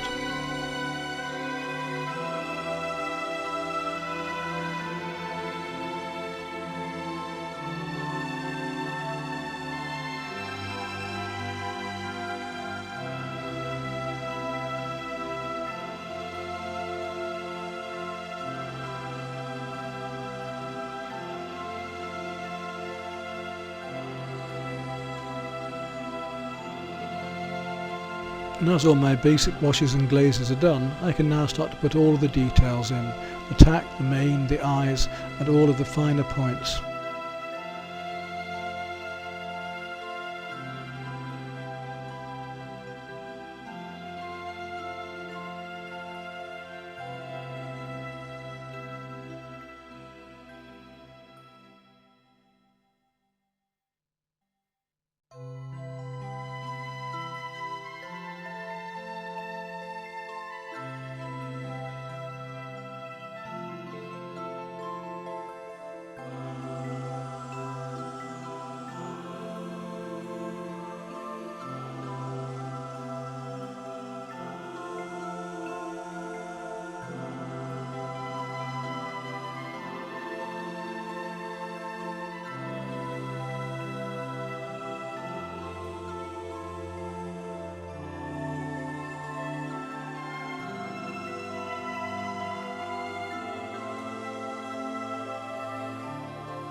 Now that the horse is completely finished and dried, I wet the surface of the paper surrounding the horse with my big oval mop and then drop in my yellows and greens around it.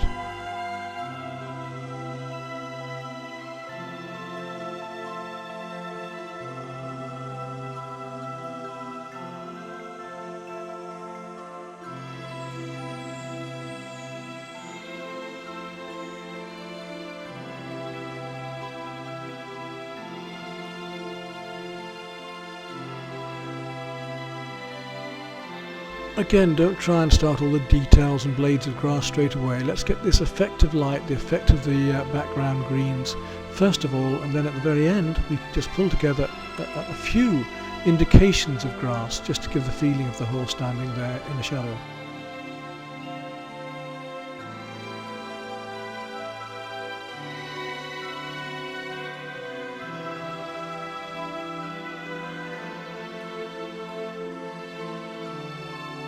And there's our first watercolour of a horse finished with just a few very basic colours.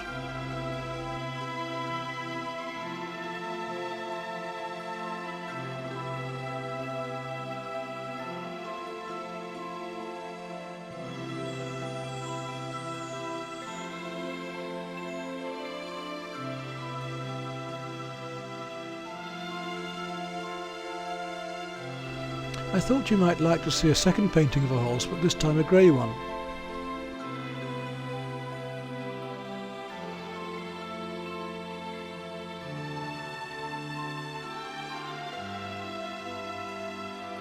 Again, we're going to use fairly simple colours. We're going to use cobalt, burnt sienna and raw sienna. You can see here I've worked up again a light raw sienna wash and then started to add in the cobalt and the burnt sienna to give me my blue greys.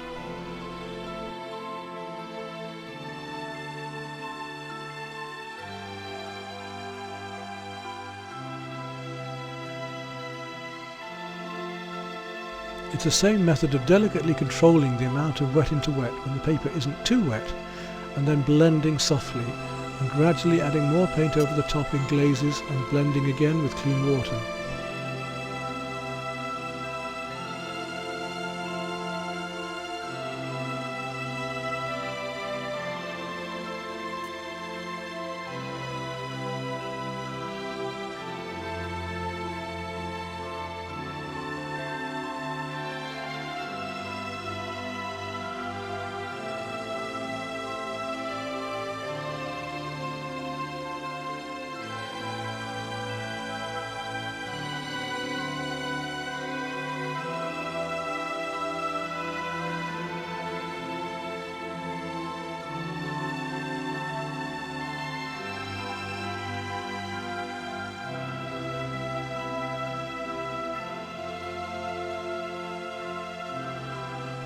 As soon as the basic underpainting of the horse is done, then we can work into the details of the horse on attack again.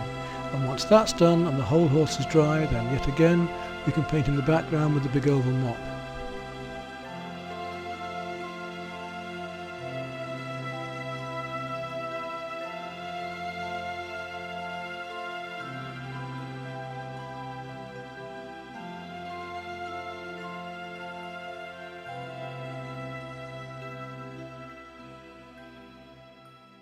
If you wish to paint in a fine and more delicate way like this, then I would suggest that you use a fairly smooth paper, either a knot or a hot pressed.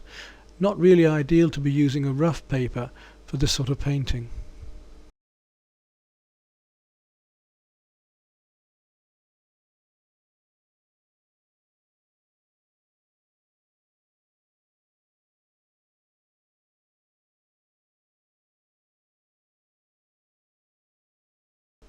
Remember, I hardly ever use black when painting, and I certainly don't use it in pastels or in watercolour. This is a mixture of indigo and burnt sienna. I wanted to do a much darker background in order to make the white or the grey horse stand out. And of course I'm painting wet into wet, so it gives me a chance to get some lovely soft background effects again.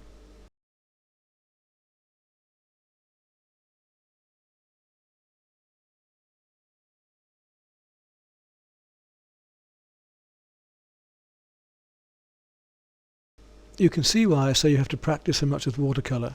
use these controlled accidents, use these special effects we can get. You'll have a good idea by now what they can do by just practicing, and practice is what you must do to find out.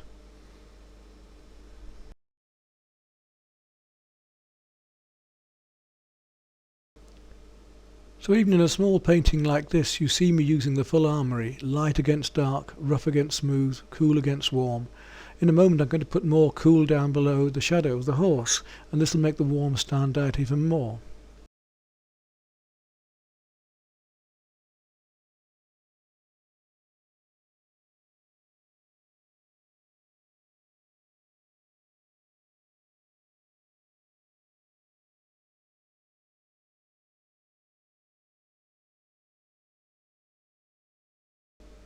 And now our final finishing touches.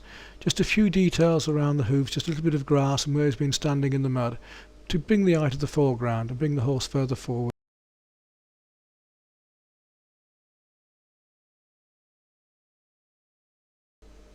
And now let's move to painting towns and villages. Let's start with Paris. Complicated scene, or that's apparently what it seems, but of course we're going to work very impressionistically, so I'm going to do a watercolour that is fairly loose and fairly impressionist. Let's just concentrate on the areas we want and leave the rest slightly out of focus. Should be rather fun. We shan't need a lot of colours for this. We'll be using mainly the earth colours. We'll be using raw sienna, burnt sienna, the ultramarine as our main colours, and I think you'll find we can make quite an effective painting with this. But let's have a look at the palette and the brushes we're going to use as well. I'm going to use the tools that I take with me when I do travel. So down below we have just my 2 sets of palettes with a full range of colours in, you'll notice, but I'm only going to use a few of them. Of course they're there if I need them, and I may well do so. Little jar of water, there's some tissue to one side, and you'll notice my brushes. That's almost the full range that I ever need. Sometimes I'll carry a hake as well. But you'll notice from the left there we've got our oval mop. Very, very useful brush. Can almost do an entire painting with that. Then moving across we've got some square-ended flat brushes. Again, going to be very useful for this sort of work on the buildings. And then my little sword brushes. Very useful for figures, although in this painting the figures are going to be a little bit small for those. So I'll probably be using mainly my little rounds. And that really is all the brushes that I need for almost every job I can find in watercolour. I might use some sponge at times, I might use some masking fluid at times, but not in this particular painting. I shan't need those. It's going to be nearly all brushwork.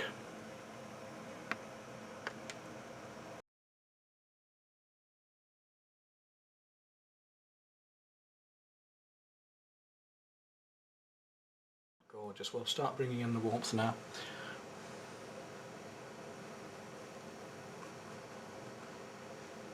Underneath the shadows here. We'll start to indicate some of these details.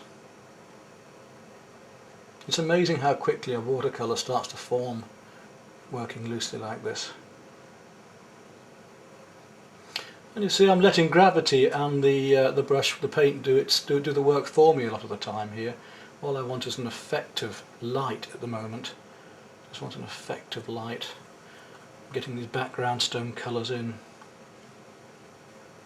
When you're painting wet into wet, be careful that you don't put too much water into your paint. If you want a stronger colour, you add the pigment almost onto the paper. Let's do that here. Put some ultramarine and let it bleed into this colour here to give the blue-grey of this roof. And that'll come around this form, leaving the lighter edges. You see some areas are already drying a bit, so I can start to play with leaving those sharper edged. You can see how quickly a painting can form. But I've got to work fairly quickly because all of these soft darks that I want in the windows and so on, I have to do while it's still nice and wet. I don't want to be trying to put those in if it's too dry, because I want them to be soft. I want them to come in there nice and soft.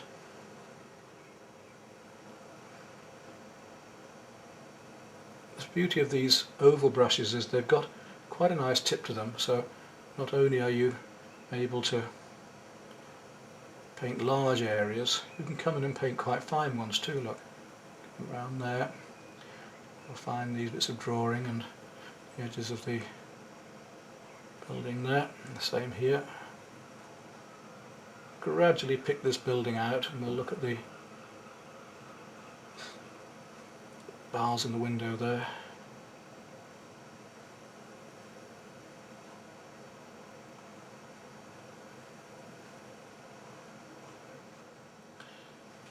The way that roof comes up darker there. We've got these darks. While it's still wet enough, I want to come in and look at the darks on the edge of this roof. Areas like that, for instance, just to give it a bit more oomph. The top here maybe. Because we're playing warm against cool, playing light against dark, we're always playing opposites against each other, rough against smooth and so on.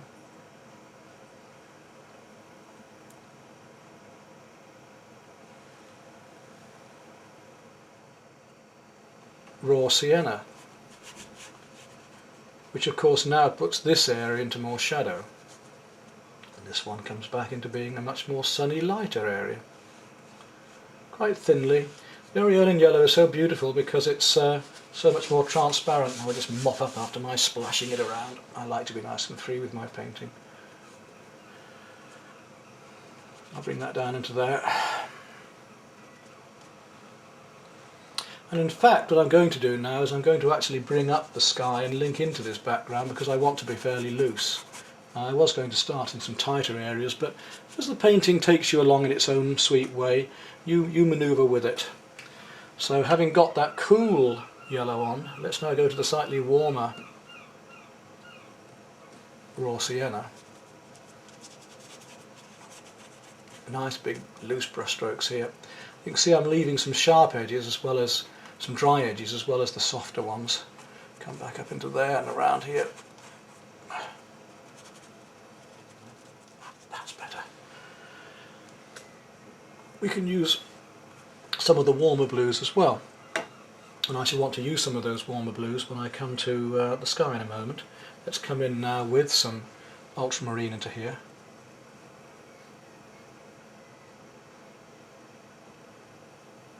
Just come right up against that blue there and let that come into the cerulean.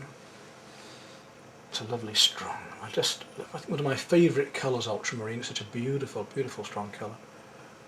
And we'll bring some of that into the cloud work down here nice and loosely and through into there and the shadows of it.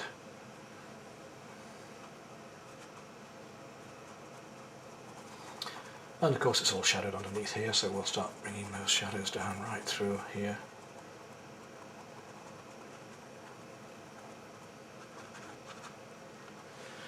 And we'll take again our ultramarine and we'll add a little of the burnt sienna to it just to give us a grey. We can look at the soft greys under here, which will then link hopefully with the buildings, because we're using similar colours, aren't we?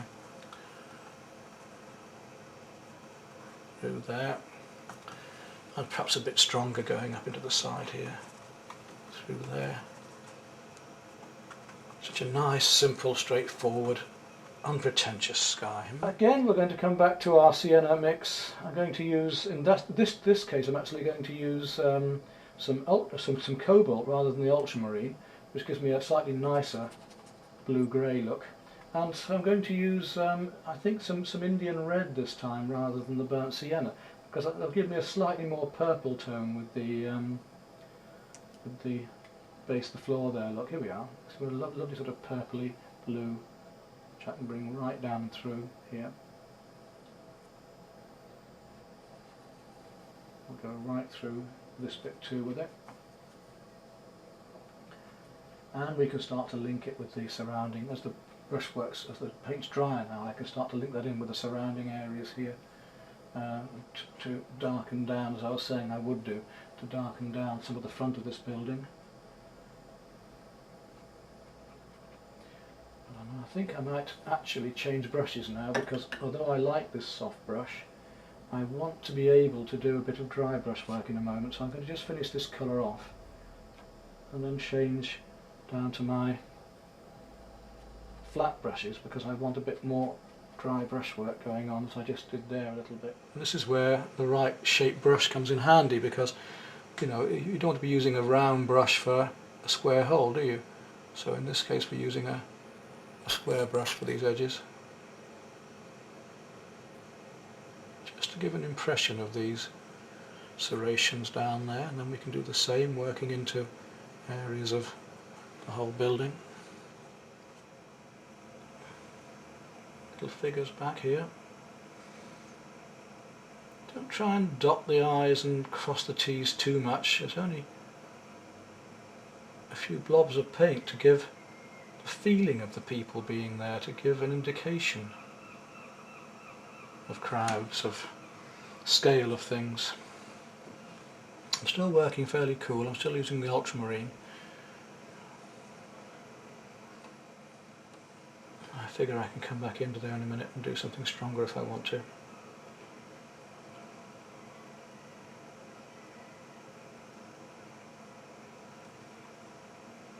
Now let's have a little look at this indigo and just hit a few bits of dark into one or two of these bits here.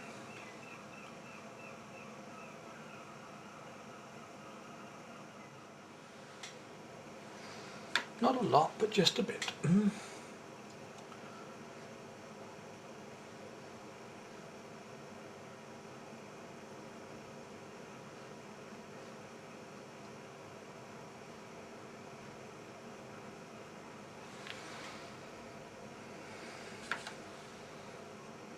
We'll let the loose painting do the rest.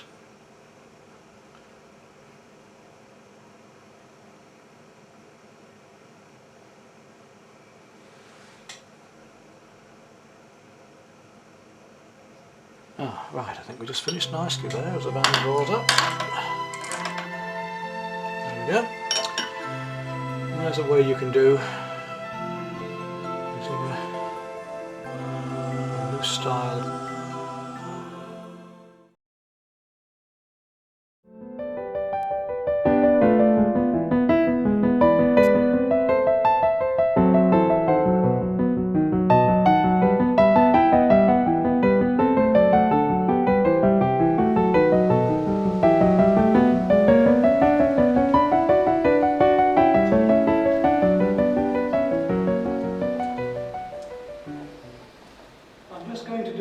Study for some students in this Norman undercroft using a few colours of watercolour, just burnt sienna, yellow ochre, some ultramarine and a little bit of Prussian blue. Indigo would also be acceptable for this very limited palette.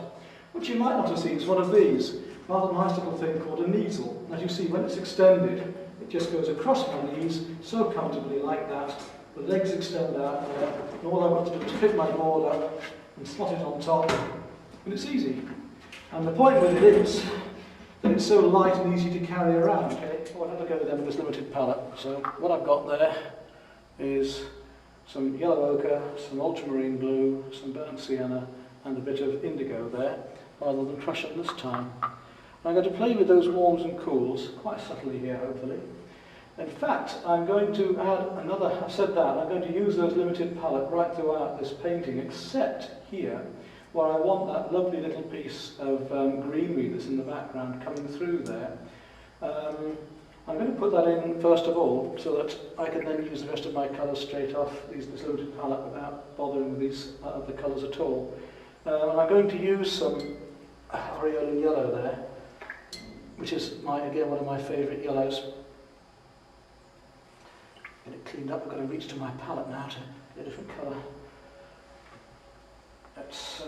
I've got a little bit of green with this, just to tad it down a bit. Just put a wash in there straight away, because I want that to dry off hard-edged when I do my painting around it. A little bit stronger with the yellow. Little flowers in the background here. And I've got to start looking at the cools back there as well, so I'm going to take a touch of cerulean, just drop some of those very light cools back into there. I'm only going to use two brushes in this job, my little round and my wash brush. Just down the edge there, it's a bit darker. I'm going to go a touch warmer and darker with the green into a few of these shadows here. But not too dark, because I want the darkness of the stone to show against that. just establish those colours first anyway. There we are, that'll do for that background. Let that dry off. So wet into wet there. Thin wash of aureolin yellow first, and then dropping in some light blues with the cerulean, and a little bit more of a green coming in. In fact, I think I want to push that green a little. I'm going to drop a little touch of sap green in there as well, just to make it a bit greener in the background. I do want it to look very different to the warms I'm going to put in on these. That's better. On these the stonework. Right, so I can't go near that for the minute, but I can start on this lot. And I've got to look at the subtle differences between the warms and cools and lights and darks here, just using these few colours. So I'm going to go back to my big brush now, my wash brush, give it a clean. Just kind of got some water to paint with, rather than go down to the taps. I've nicked it from the goldfish pond, but it's quite adequate for what I want. Just got a little bit of paper. This, it's not even stretched. I've just taped it down with some masking tape as a quick study. It's very dark down here and gets lighter as it comes around this way. So what I'm going to do is I'm going to paint wet next to wet with this at first, rather than wet into wet. I'm going to start with a fairly warm colour down here and cut round to cooler as I come round. So I'm going to start with my yellow ochre and a little touch of burnt sienna into it. Just come straight down there. And that will come round into, wherever the colour is, if I do it at the same time, it saves you a lot of hassle, that will come round into these curves here. I haven't done a very, very detailed drawing, you'll notice. Just enough to know where my colours are going to go. I'll get it warm around there. So I'm going to drop wet next to wet and wet into wet as I go along here. And I'm going to drop some wet into wet now and just strengthen that a little bit. Going the little touch of the blue one. I'll just soften this edge of this.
These little subtle changes, I'm going to add a little more of the burnt sienna up here and just subtly indicate these stonework coming down there. I don't want to put tons in.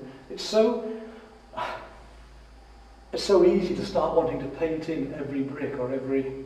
We just want to indicate and feel it.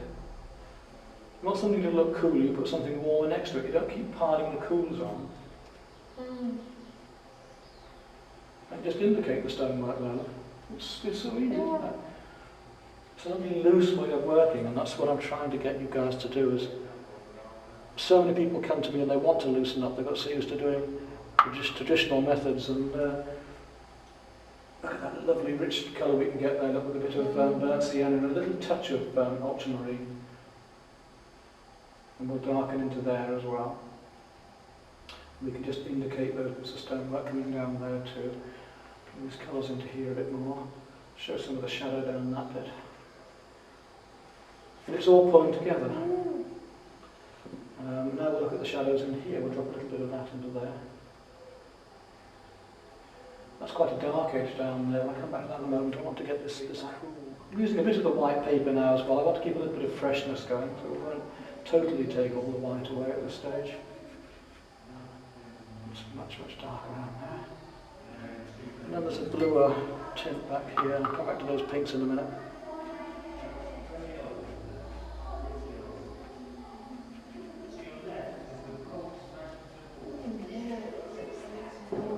You want to get going on it yourself? Well, you've seen how now, so why not? I mean, if you think you've seen enough, you just go ahead and paint. Yeah. But it is a lovely, I mean, you know, we can go out and paint like bright flowers and these wonderful landscapes, but yet in here there's something so subtle and nice and atmospheric. And look at these lovely colours and tones we played in a place like this, you know.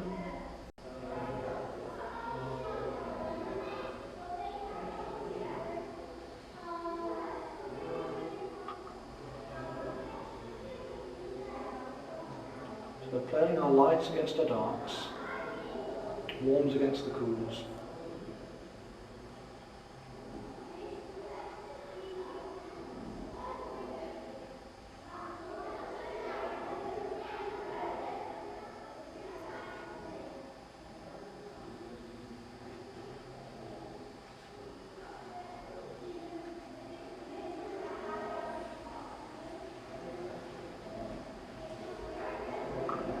Let's use that red quite thinly down here.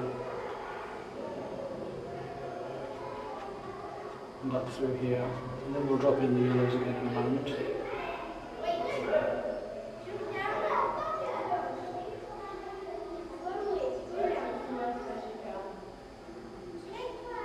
I just want to pull that together a little. Just a little bit of dry brushwork, even though it's a fairly smooth paper. I'm using £140 Waterford, not at the moment, so there's not much texture to it. That wasn't meant to be a pun then, either. Bring the yellows into here. And it's much, much darker down into here, so I'm going to have to play some really deep colours in a moment.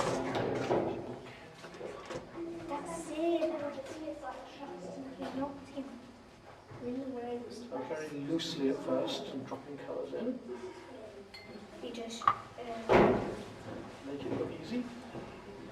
put it in. It takes practice. So long as you can do it, but it just will take some practice. I see you don't mind that you have drips. Oh no, not at this stage. No, I don't mind your shorts. I don't mind your shorts at all. No, sorry, no.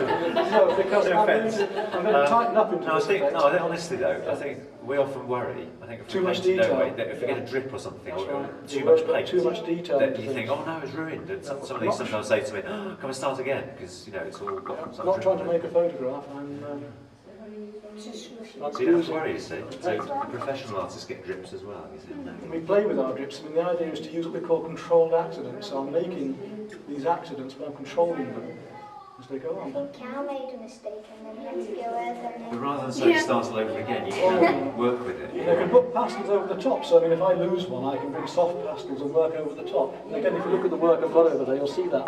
So you'll be able to explain that to them, I expect. So I was doing sky and I did it really.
I wouldn't dare tap on my nose thing.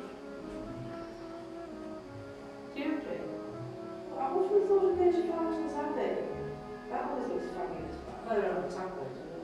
You know, have you seen that part? Yeah, that's pretty good. Underneath. Cloisters in the cloister.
Your drawing has to be, that's fairly strong to start with, otherwise you can get into a slight mess with a spray painting. Right.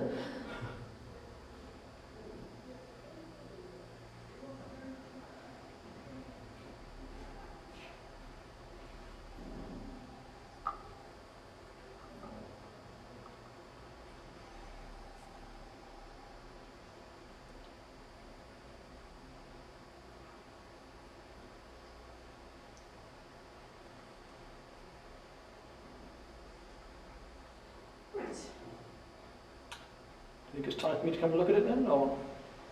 Get started now. Get started. What? We're finished here. So, there we go.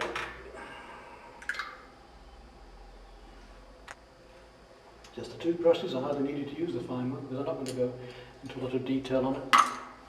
And we finish up with